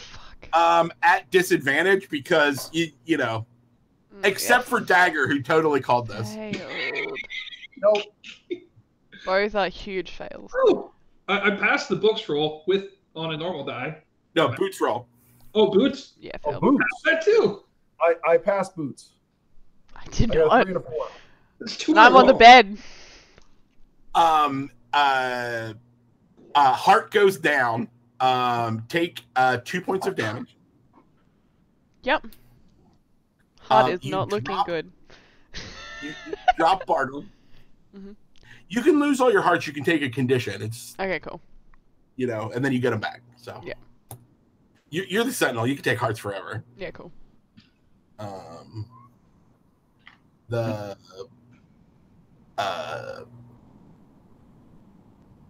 Bargle, Bargle falls bad. It's like Weekend at Bernie's. Bargle? Yeah. Bargle? Bargle! It's weekend at Bargles. Weekend at Bargles! Yeah. Chris, please tell me that this is one of the adventures that comes in mazes, Weekend at Bargles. It is now. I'm definitely going to add that joke. This adventure is actually going to be in the Mazes hardcover. Oh, cool. Oh, nice. This is the introductory adventure. This is the, like, hey, it's going to have lots of information in it to tell someone that's new at running a game how to run this game. It's very straightforward. It's got all the things you want. And, you know, at the end of the day, giant rats, skeletons, and an evil wizard is there. If there is a more classic first adventure, I don't know. Let me tell you what, we got rats. There's been some rats here. Though I am afraid that I believe that when Bargle has died. Bargle has bargled his last Bargle? Being dropped on his metal-clad head on the ground through these rats, being falled on by an armored warrior, and already stomped him into submission. Hart just turns the middle, elbow drops. Just finishing it. Like, finishing move! Finish him! Fatality.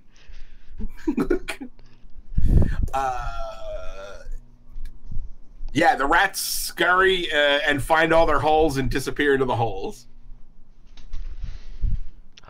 Wait, they disappeared. Was it after Bargle died? Wait. Is this linked to Bargle? Is that why they disappeared? You think that they may have been ensorcelled. Ah, okay. Alright, everybody spread out, see what you can find. You searching through this room? Yeah. Oh yeah. Dagger, you find at least you find a treasure's worth of good magical volumes. Otherwise, everything here is pretty dirty and but it's worth a treasure. Okay, well, that makes up the manacles, so great job, me. bringing you to 6 treasure. Gonna So you said Bargle's dead now, like he's dead. Bargle, be Bargle. Yes. Bargle's dead. All right. Just this very small man just smashed into a black robe. So in a square. I'm gonna check. Cube. I'm gonna check if Bargle has any items on him. No. Like the only thing of value that probably really would have been on him would have been that necklace. It makes sense. I mean, he's a poor wizard living in a basement with rats and skeletons. Times are Yeah, tough. I mean, all of his money has been turned into books. Killing moms and getting books. Is there any paintings on the wall? Paintings? Yeah, like artwork or anything. Anything on the walls? Nope. This is definitely a pretty barren cell. Okay. Bargle's a guy that really just likes summoning skeletons, killing people's moms. Yep. I'm assuming all his money is set up in GameStop. Yeah. It's all in AMC. He's got a couple of Bitcoin. Oh, I knew it. He owes the rats We'll rent. never money. get it back now. Right, this is the rat's place. Yeah, that's why they took the necklace. But he's subletting. So They're taking back their payment. There's a white lord named Dave. He's actually pretty nice. all right, so we'll try the demon door, I guess, since it's I love the idea of a really shitty landlord who goes around a dungeon and it's like start paying the rent. There's rats in here. They live here. Yeah. Yeah. Yeah, it's an upcharge, man. They pay rent too. Dungeon realty. number one villain, real landlord. Landlord. Yep. All right. I am. All right. So there's no doors or anything in this room, this bedroom. It's just the demon door, right? That's all left. That's all that's left. It's probably the bathroom. You know what? Though, one thing that you did notice. This is this room. There's a wall. Between this room, the wall between this room and where the demon door is, you see that the stone type is different than all the other stone. So all the other stone that you have seen to date has been like worked stone. Mm-hmm. But this wall, the wall, it would be the southern wall of this room, is rough stone. Does that make sense? Huh. Sounds like a job for Death Stalker too. Does sound like my type of thing. I will check out the wall. I will look for any seams or any repairs or any edges or mold lines. Give me a books roll. I got a 1. Probably not. But you're a death stalker. You're the kind of person that looks for weird shit in dungeons. That checks out. You're pretty sure that this is an original wall and this thing is built around it. So it seems that like whatever that demon face door goes into is some kind of original chamber. Nice. Oh, so this is not only is he subletting, he put on like an illegal extension. Yeah. Oh. Want me to kick Property it? code involved. It's gonna be a real bad time for him. You want me to We're kick the it? permits bureau. You don't have all the right permits for this dungeon. You didn't get authorization for this, so now we're gonna have to come and remove it. The council says no, and we're sending in a crew to knock it over. Yep. All Get this rid has of got to it. go. All right, I'm gonna kick it in. Stone wall. The stone wall. No, the stone wall's real. But So but that- it'd so have, what he's- but it would have to be weaker than all of the other walls, right? Because it's just No, I don't roughly. think been- so. Well, I mean, there's a No, door you could kick in. I'm imagining it's like underground, like carved out stone, and then this clown moved in and he's just like, got it. Probably shouldn't kick that in. All right, I guess we then go back, go for the door. It was a little concept for me, so I had to subdivide. Of course. The standard subdivision, and then but he didn't get permits, and we know. Yeah, it's all bad. I should have gotten the permits. I'm just following him. Right, I'm gonna go to just kick in the door.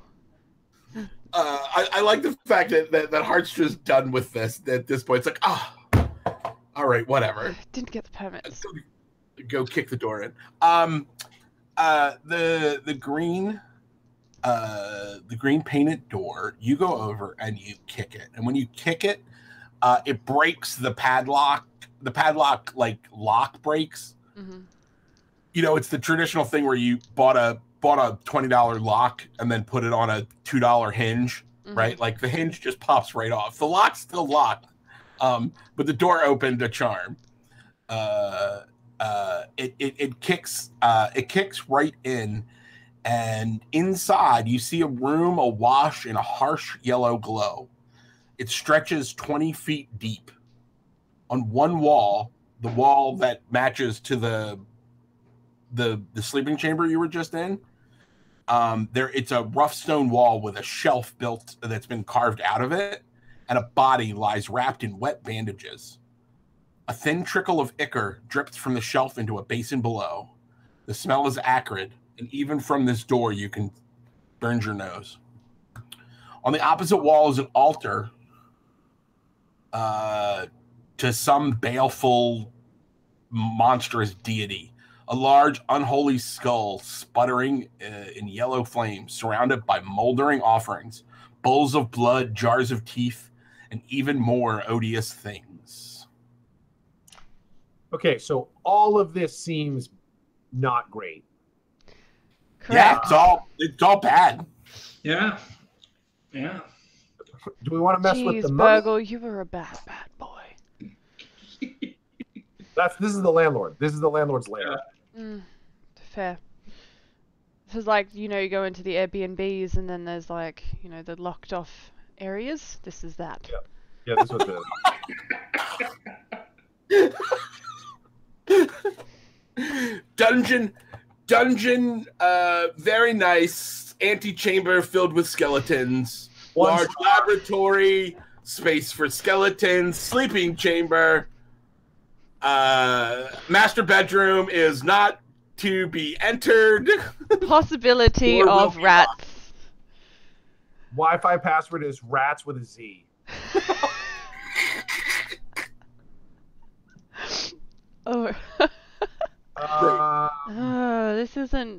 This is not good.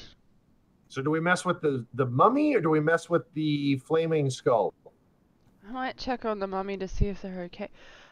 Sir, I'm gonna go over to the room. You had great luck with this last time. Is Hart walking over to the mummy? Yeah. What is Death Stalker doing? So the room. So I'm understanding this right. So we walk in. On the left-hand wall, there's the shelf with the mummy, and on the right-hand wall, there's the altar with the skull and the thing. That's what I said, but I'm wrong. It's on the left-hand wall. There's a shelf with a mummy, and then beyond it, on the left, further down the room, is where the statue is. So there's nothing on the right-hand wall. Yeah, the right-hand wall is just rough stone. Okay. So I will walk with Hart, but I'm gonna watch the altar while, I'll go just beyond her and watch the altar while she's checking on the sleeping landlord. Okay. And what is Dagger doing? How say so? I think Dagger will casually ready his turban dagger. Where is he standing? I will stand inside the door on the right-hand side with the corner facing. I don't want to get stabbed by a skeleton again. Okay, so you go up against the wall. You're being stealthy. These guys are walking in. You're keeping your back up. You're good. You're ready to flip a dagger. And as you're doing that, see that the mouth of the demon door just goes shunk closed, and it's like a big metal, like a skull closing, like over like the piece like this, like, and it's, if you'd been standing in the door, it probably would have cut you right in half. Your magical senses tingle. It feels like you may have, you may have triggered some kind of magical trap that causes the door to completely close. Oh, good. So you are in a rough stone room. The door has locked like a bear trap. And as that happens, Hart, you hear that and you see the hand of the mummy start to move. Sir, I just wanted to talk to you about the sheer fact that this is an illegal room. There are also, I'm gonna look around, are there any smoke detectors? I do believe... I'm inspecting. I just would like to point out to you all that I'm adding a darkness because the mummy is mummy's that kind of monster. Sir, I don't believe there's any smoke detectors in this room either, so that's against code. As you are talking to the mummy, what are you doing, Darkness? Or what are you doing, Death Stalker? Dark Stalker. I attack the darkness. I mean, let's go straight. I attack the darkness. I get a Mountain Dew. I check if there's any girls there. I will. If the mummy, if she starts reacting and the mummy starts moving, I'm going to sort of like flurry of blades, just like throw a bunch of daggers at the mummy.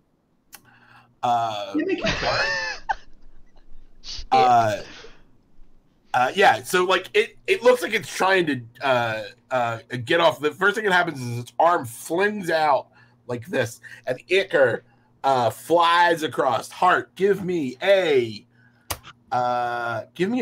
bone save.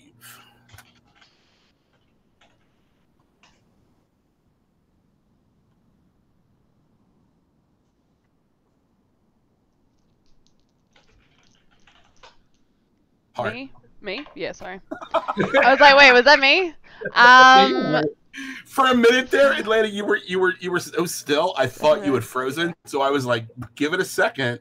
And then your eyelids moved, and I was like, oh, no, she's with us. 5. I just passed it. So as the mummy's arm goes like this, droplets of the ichor hit your armor and sizzle. I had everything just drop quickly. It's literally like burning. Deathstalker, give me your attack roll. Give me your blades. And obviously, to keep up the idea that Hart and I work and that we all work for the zoning board, I'm like, you're receiving the following fines: fire code, smoke detectors, zoning. Like, those blades. Blades. And can you lose a heart because of your violence? Oh. Yeah, no, you're not provoking an action. It moved. That seems legit. All right. So do I get advantage because I'm well armed? You are well armed. All right. One hit, and a 4, a 3 and a 4. 3 and a 4, so 4 hits. So roll for damage. Come on, 6s. Not this time. 2. 2. All right. Hart, what are you doing? I am once again still going with it. Sir, this is why you need smoke detectors. This is not this is against code. I'm just gonna go to try to kick him in the square in the head. I love it. I love the fact. I also love the fact that you are the first and only dragoon I have ever seen that eschews weapons. You're like wearing like really good armor, like some serious gauntlets, some serious boots. You're like, I've come here to kick ass. Oh, literally to kick you. and chew bubble gum, and I'm all out of gum. Give me a blades roll. Yep. So also with it'd be strong too, wouldn't it? So it'd be an advantage because of kicking it. No. No. Okay. No, that's all good. It's a 9. No. This is just straight up blades roll. There isn't like. Oh, okay. You're attacking this guy, but he, the fact that you're strong isn't really. Okay. Yeah. It's a He's 0. not a skeleton that you're 10. breaking apart. You rolled a 10. 10. So crown. Yes. Yes, which is a crown, and that is what you do. As we have just said, literally kicking people in the head is what you are here for. Yep. So roll for effect, and you are deadly, so that is with advantage. 8 points of damage. All right. I'm going to spend the darkness. I'll take a thing too. Because that was. I'm going to spend the darkness. We're going to bring the darkness to 4. To refill. Nice. Dagger, what are you doing? Dagger will move his hand quickly from his hat turban dagger and go Incendio Maximo and shoot a lightning bolt.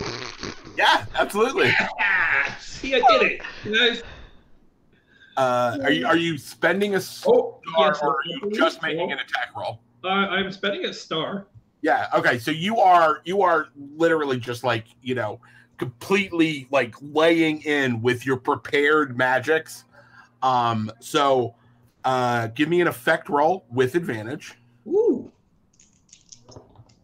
I rolled 8. Threw that in my models. 11 points total. Okay. I'm gonna spend it darkness. You electrify, like it's just like a complete lightning bolt. It rips through. Some of the bandages fall, and it's like it's this like ancient desiccated corpse. It's like glowing green and yellow, and there's just like acid dripping from all of the parts, and you've ripped off its mouth, and it's obviously you've done a huge amount of damage to it. Critical wiring issues. What was that? Critical wiring issues.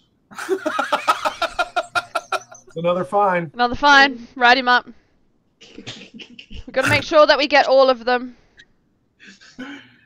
Just so you guys know, there's no ground fault interrupter here, so this is all gonna have to go. It's not up to code. I also noticed that since this is a domicile, I didn't see any bathroom or kitchen. That's also gonna It's a write up. You guys threw all the skeletons down the bathroom. Yeah, that's not cool. I'm pretty sure this is built on a some sort of burial ground. That's it definitely is. I mean, you literally went to a graveyard. That's where the door was. Yeah, that's illegal. The acid mummy, having been electrocuted, jumps across the room at Dagger, attempting to put you into a bear hug. Oh no! What are you doing? Are you going to stand your ground, or are you going to run away? Can I use a star to grab the mummy as he tries to get past me? Well, do you have a star? Yeah, you used it earlier to catch us. Oh, I did. You're right. Yeah, I did. For but sure. if you'd like, you could take a condition to get your stars back. We'll also get your hearts back. How many hearts do you have? Oh yeah, I've got 2 hearts. Oh, I mean that's totally worth taking a condition to get, because then you'll have 10 hearts and a star. Yeah. Okay, let's do that. Let's take a condition. Would you like to take stress, tired, or hurt? So I'm gonna take tired because it's a disadvantage on boots. Yeah, tired seems like the best one. Yeah. So that's. And I mean, it makes sense. You've been very active. You're getting a little sluggish. You're getting a little tired here. Bit sleepy. And then you're going to spend that star to get grab in the way. The mummy. Grab the mummy. All right. Grab his bandages. You step in front and grab hold. Give me a bones roll at disadvantage. Okay. Since you are bear hugging a giant walking acid monster. That is a 3. Wouldn't that be even because she's strong? Oh yeah, this has nothing to do with. It's made of acid. She's holding it. It's just that she's holding a giant walking acid monster. Yeah, that's a 3. Yeah, that's good. Take 4 hearts of damage. Okay. Yep. It's okay. You just got some new hearts. No, You're get good. him back. We're good. We're good. You are holding this thing, and it's like clawing. It's like clawing like beyond you, trying to get to Dagger. Leave Dagger alone. What a good friend, right? First heart just like murders the wizard that killed my mom, and then carries him around like a sock puppet. What a pal! What a pal! What a pal! Hello, I am Bargle. What are you doing, Dagger? Oh, geez. How can I help this situation? I believe I will try and hit the mummy with that dagger. Blades roll with advantage. You have a dead eye. Dead eye. Oh, that's right. Yeah. You have 1 dead eye. I got a 6, so that's that 2. So it's a success. And then I rolled 1 on the other one. Does that count as a success because I'm good at that? You know what? I'll give it to you because it's being held. Okay. So give me a effect roll with advantage. Okay. 5 points of damage. It is. You drop a dagger directly into its eye. Death Stalker. Is it still up? Is it still menacing? It's still clawing at Dagger. So I'll draw the bastard sword on my back, and this time I'll try to take off both of his arms. Yeah, great. That's not a Death Stalker move. I don't know what it is. So this is what, blades? Blades. All right, and I'll use well armed. So I got a 1 and a 6. Yeah, that's great. Give me an advantage damage roll. Not great. 3. That is enough. You cut off its arms and it explodes in a ball of acid. Everybody take 4 hearts of damage. Oh, jeez. I am down. And we're back to where we were before. So you can take a condition. Yeah, okay. I'll take tired and I'll replenish everything. Right. Okay. And I'm at 1, so I feel like I should probably do the same. Can you take a condition at any point?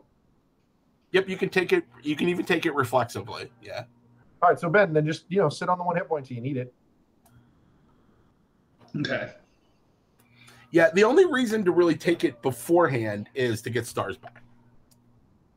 Okay. All right. Take that, mummy boy. This is what you get for not following the rules. Should never have listed this on Dungeons. Yeah, on air. You never should have listed this on Air D&D. AirDND.com. Never should have listed. And squatters in here too. All right. Now we got to check out the giant flaming skull altar. Yes. Is this like like a giant Jor-El head, but like a skull? Like a what? Is it? Oh my gosh! From Superman? Oh, yeah. No. Yeah. Okay. I thought you said Jor-El. I just was making. It's like it's like a big. Yeah. It's kind of it's a big stone skull. Okay. But it's on fire, like, and the fire is like yellow, and it's like built into an altar, and there's like all these like little bowls, and they're filled with all kinds of weird stuff. And this is clearly now that you're looking at it close, you can see that in the skull's mouth is a a very prominent keyhole. We need that stupid key. How are we gonna get the rats out? Maybe we've got to make a... Maybe we have to make a deal with the rats. Maybe there's something around here we can, like, trade them for.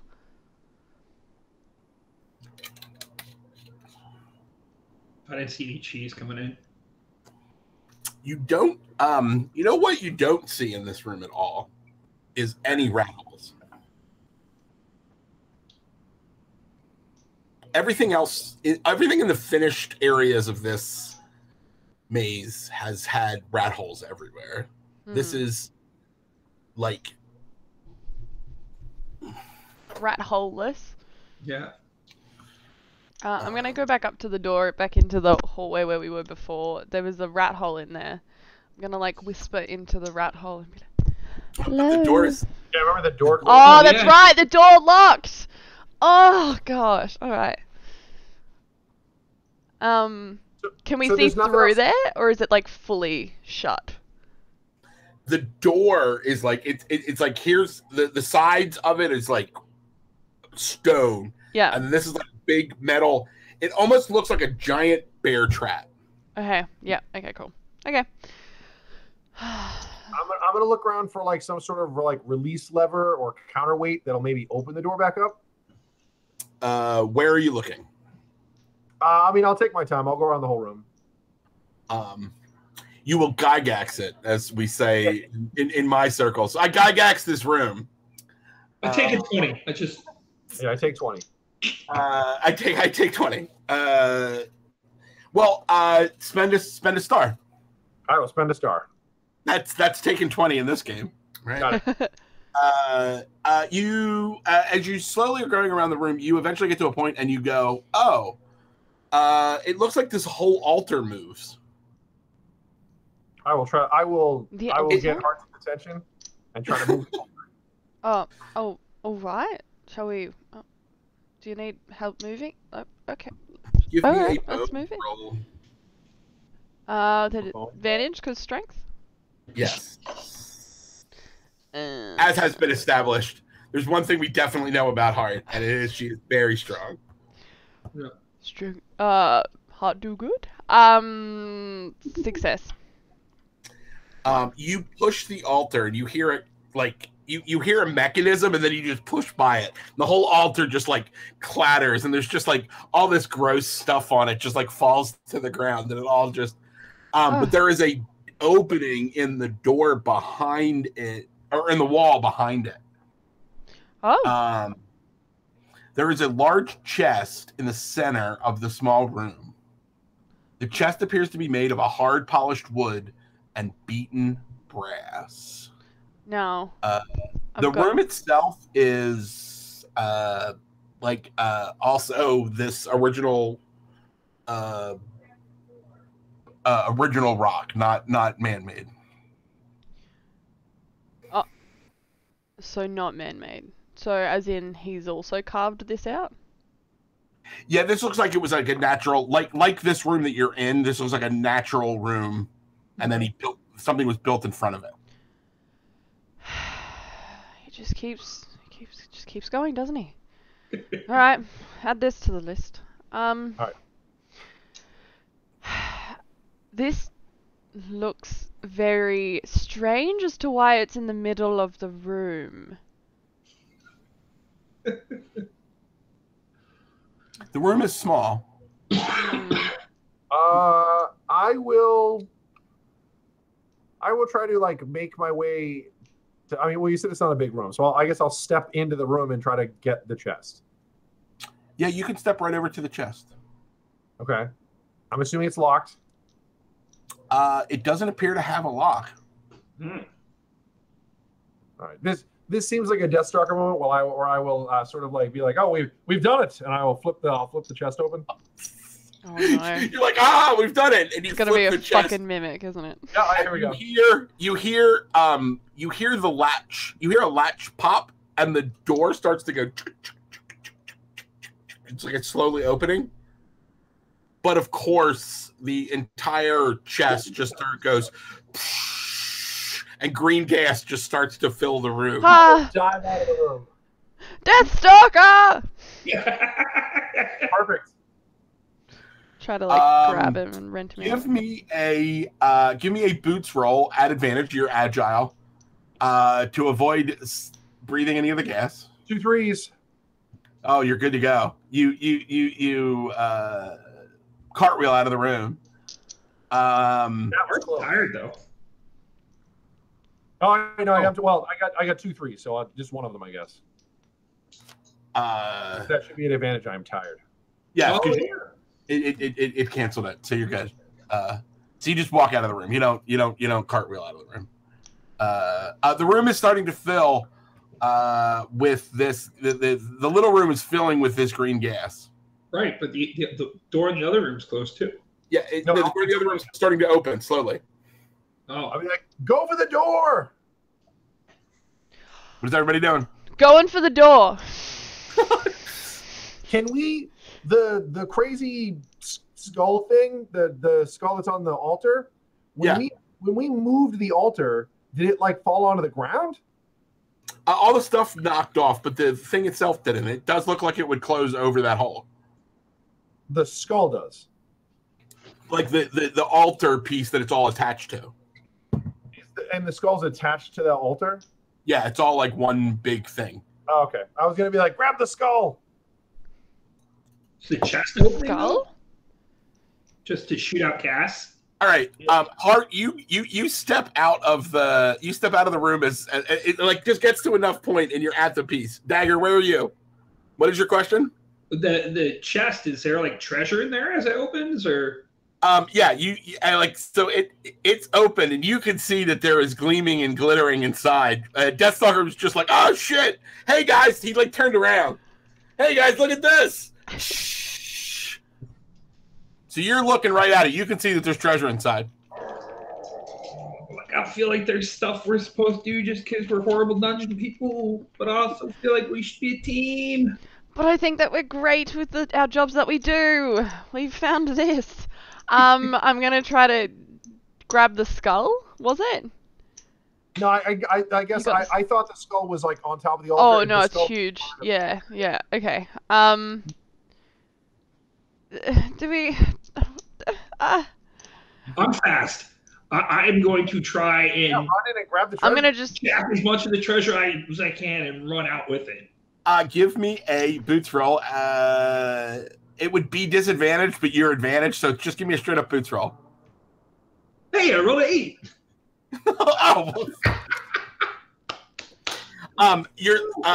We've spent enough. I had to spend enough darkness that that's a success. You run into the room, you grab 2 treasures worth of golden gems, and manage to get out before the piece can get to you. You run out the door, and you all manage to get out of the maze before it is filled with this noxious gas that turns rats into giant acid mummy creatures. And you do it with 8 treasure, which is a lot of treasure, especially for 3 people. That was great success. Yeah. And that huzzah! Yeah, that's mazes, guys. That was so cool. This was super fun. Thank you guys all for playing with me. Yeah, no, that was great. Thanks for having us. You're all people I enjoy playing games with, so it makes it doubly fun. And let's go around and say the thing that you thought was coolest. The thing that somebody did that was cool, that you were really into. Yeah, for sure. So I think, oh my gosh, there were so many bits that we all kind of just went through constantly. I think from the start, as soon as Dagger was like, oh yeah, he killed my mum, and then Deathstalker, like, Jake immediately just jumped on that and was like, yes! And she was a lovely woman, and she baked us cookies, and I, like, from the beginning, we just knew it was just gonna be oodles of fun, and I think there was just so much that just like the shield, the throwing of the shield, like kind of Captain America style, just doing it without even like really a thought as to just hopefully it didn't react in some kind of negative way. And then Chris, your storytelling is incredible also with all of the little details that you kind of add into everything. I think is just really, really cool, and to be able to play in that part of this world that you've created is I'm on it. I love it. Thank you so much. Oh, thank you. Ben, go ahead, buddy. I think thing one is I think I say this after I always play games. Like I'm always worried about like tone and people not like being happy with the tone or part of the group wanting to go one way. And again, from like square one, I feel like everybody's kind of like, we're signed in, let's go this way. Like this is what we're doing. You know, and again, like meta dialogue almost, but like talking about building code stuff was super funny. I like that as a game. I felt like up front, even though you explained it really well, I didn't quite know what I did. And by the last, 20 minutes of this, I was like, oh, like I could burn a star here, or we could do this, or we could do that, or like, and so it's fun. Like I feel like what's going to be really good about playing this game with a group too is that you can pick the right edges to build characters that you're going to like to play. I think like Hart did a lot of things really successfully just by playing Hart, and that's an awesome way to play a game. Yeah, like that's a huge design intention, which is I want to be good at the things that I'm good at. Yeah, but those are the things that I want to do. One of the biggest, I think, flaws in a lot of role-playing games is that I tell you that you're good at this thing, but then mechanically it doesn't actually mean that. Yeah.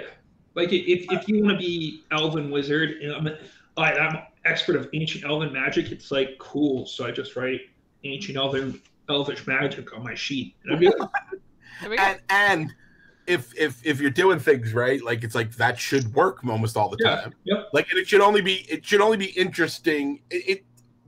The few times it doesn't work is very interesting then. Right? Yep. So. I think from the game standpoint, I mean, there was a lot of good moments. I agree with Atlanta. I think there was some awesome stuff. Like I really enjoyed Ben's madcap sort of like, I'll try to do this thing. Oh, it didn't work. That's what I meant to do. Like that's always great. Lana had some of the best parts of the night. Like putting the boots to stuff just nonstop was great.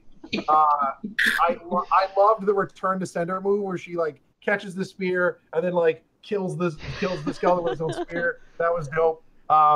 Turning Bargle into a bindle was always good. I mean, that's great. And that's when I turned Bargle into a bindle.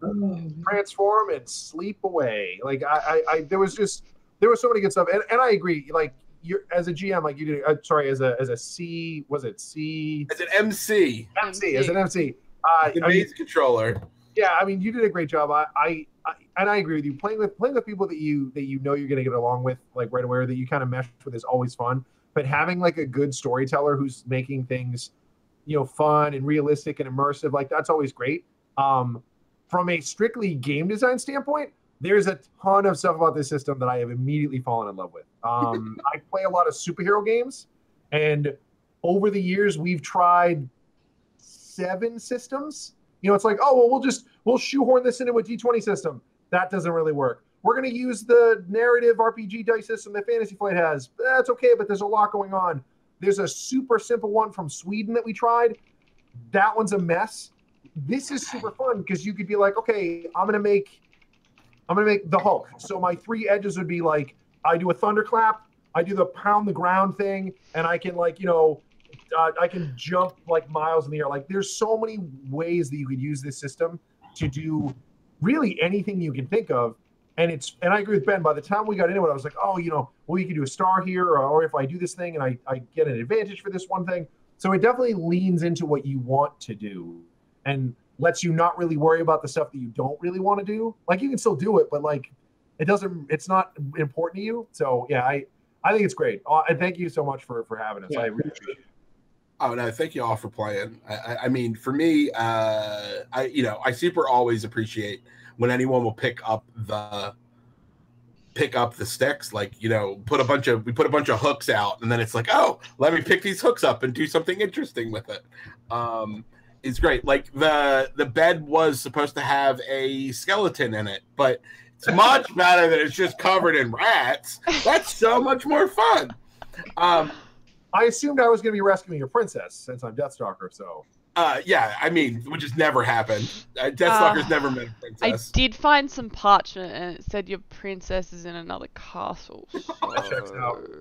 I would super love to run a real gritty Mazes game that it turns out is just Mario Brothers.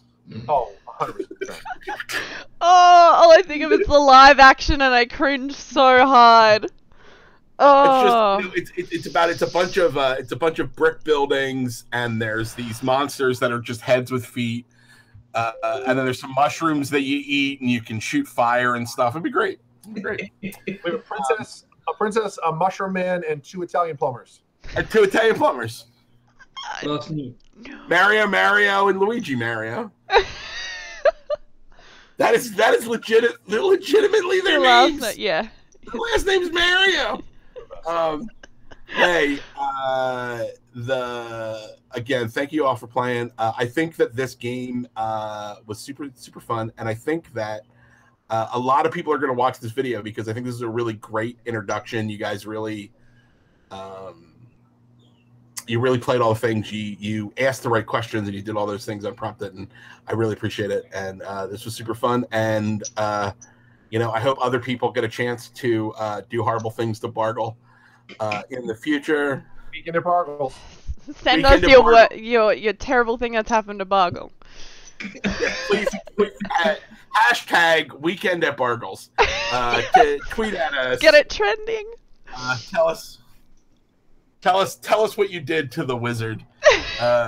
And you guys did a great job also from a actual just like traditional problem solving piece. You interacted with almost everything in the adventure, and you walked out with a whole lot of treasure. So we didn't spend Chris, I have a quick rules question for you if you got a sec. Yeah. So, like, I get it that Bargle's a wizard, and so if you were to use him as a PC, because you said for your turn you don't really roll dice, he just does stuff, and then we roll dice. Yeah. So if you were to use him as like a PC, say, if he wants to cast spells, like you were saying to Ben, so everything is just, if it's an attack, it's just blades, whether it's I'm shooting a crossbow bolt or I'm casting a lightning bolt or whatever. Right, so that's how that would work.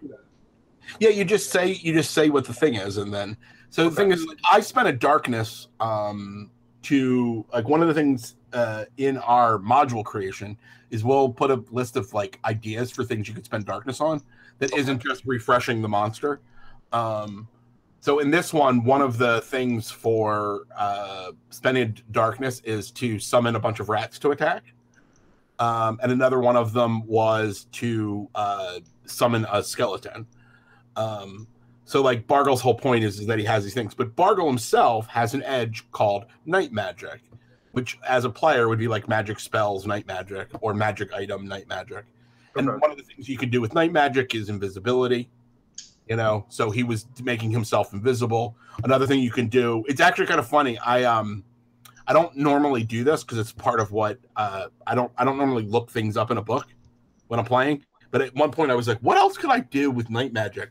So I literally like went to one of our books and was like, this one has all the night magic spells in it. I was like, oh, right. Fear is one of the night magic effects. And so that was the first time I did that. And that was actually super fun. And I just like, but again, if I wanted to express fiat, like your traditional DM MC fiat, I would spend a darkness. Hey, this is just going to happen. You all been teleported to another place. Oh, shit. Spend a darkness to do that because that feels like not something you could roll against. Right. Otherwise, I'm going to be like, oh, you roll against it, right? And as long as you have a chance to not be affected by it, then I just say what I want to do. Yeah, and regardless, the player has some kind of interaction with it. Like, it's not like you're just like, take 10 points damage. Ah, it's darkness. Right here you go.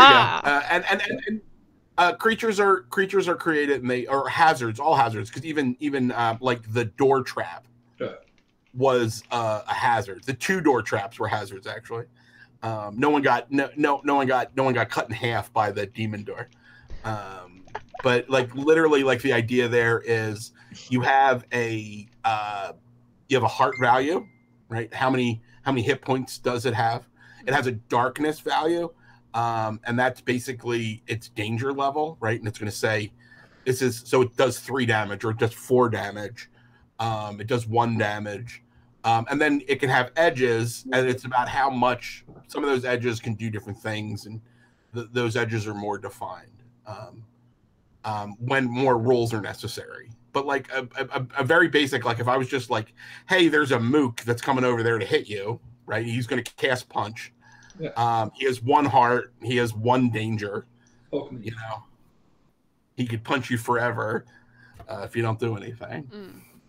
So. I love that. All right. I think we best go around the table. And yeah.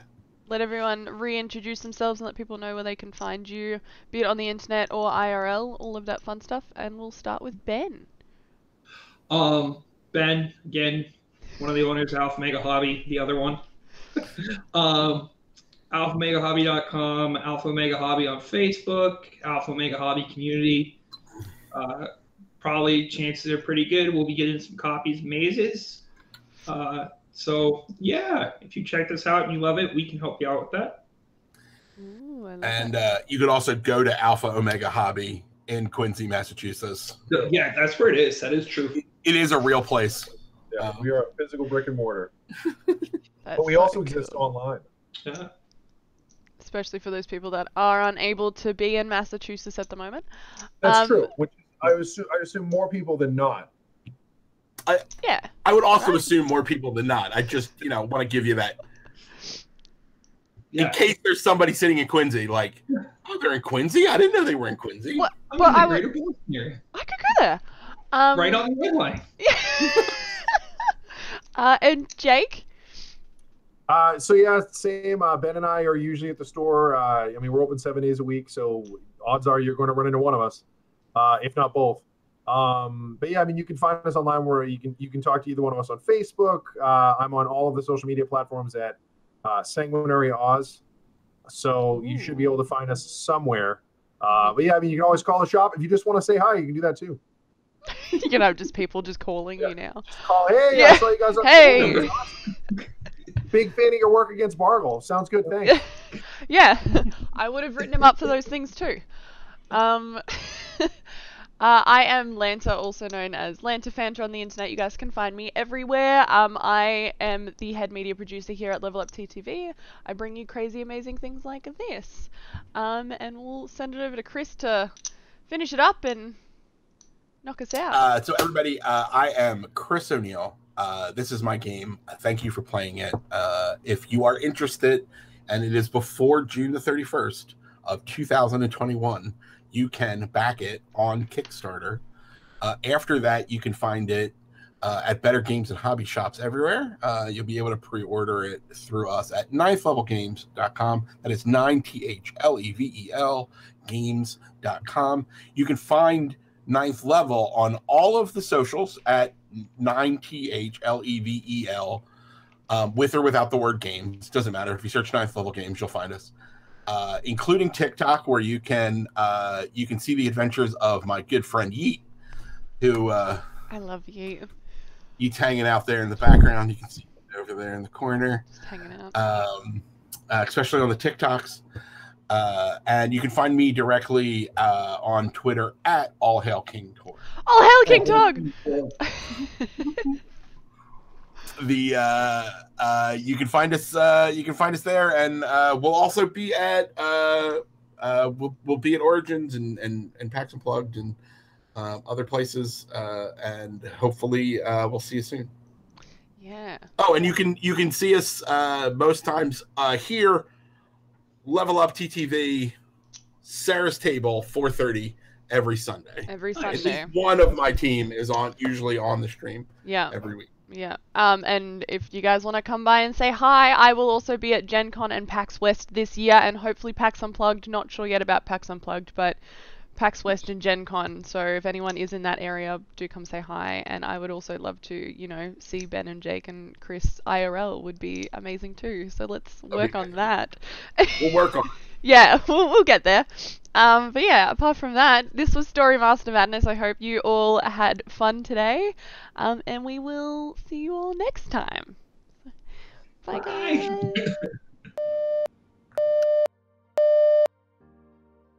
Level Up TTV starts now.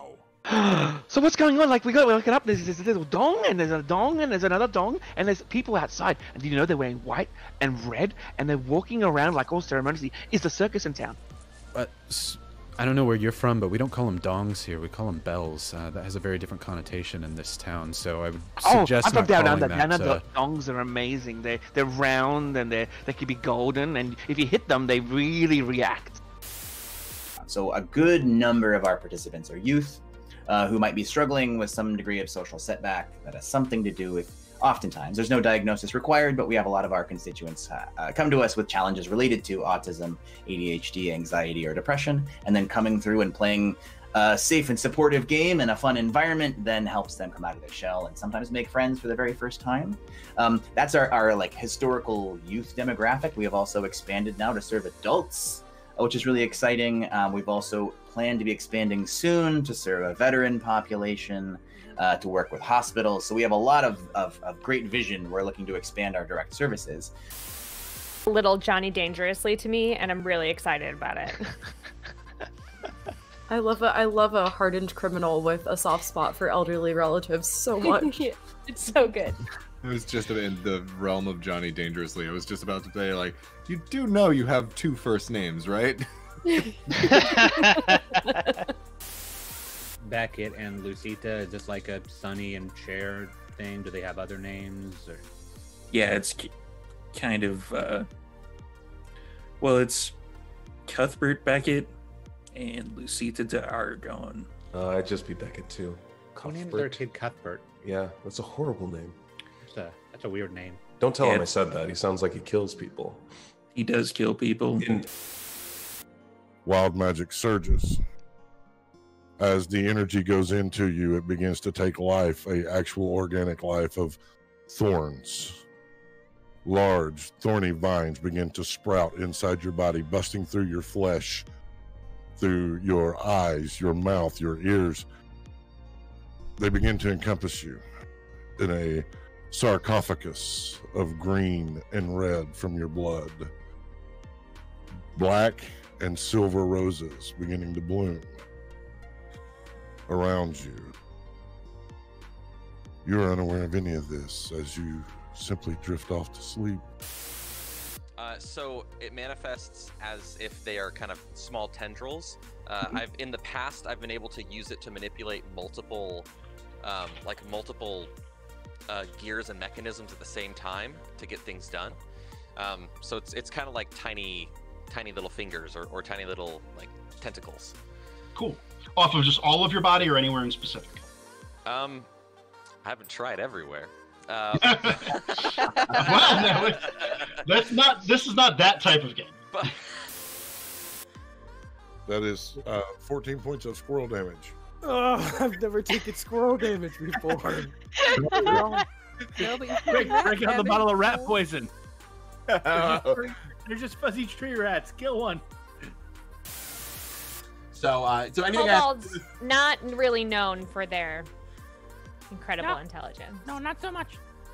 The noggin actions. That's ego. Ego.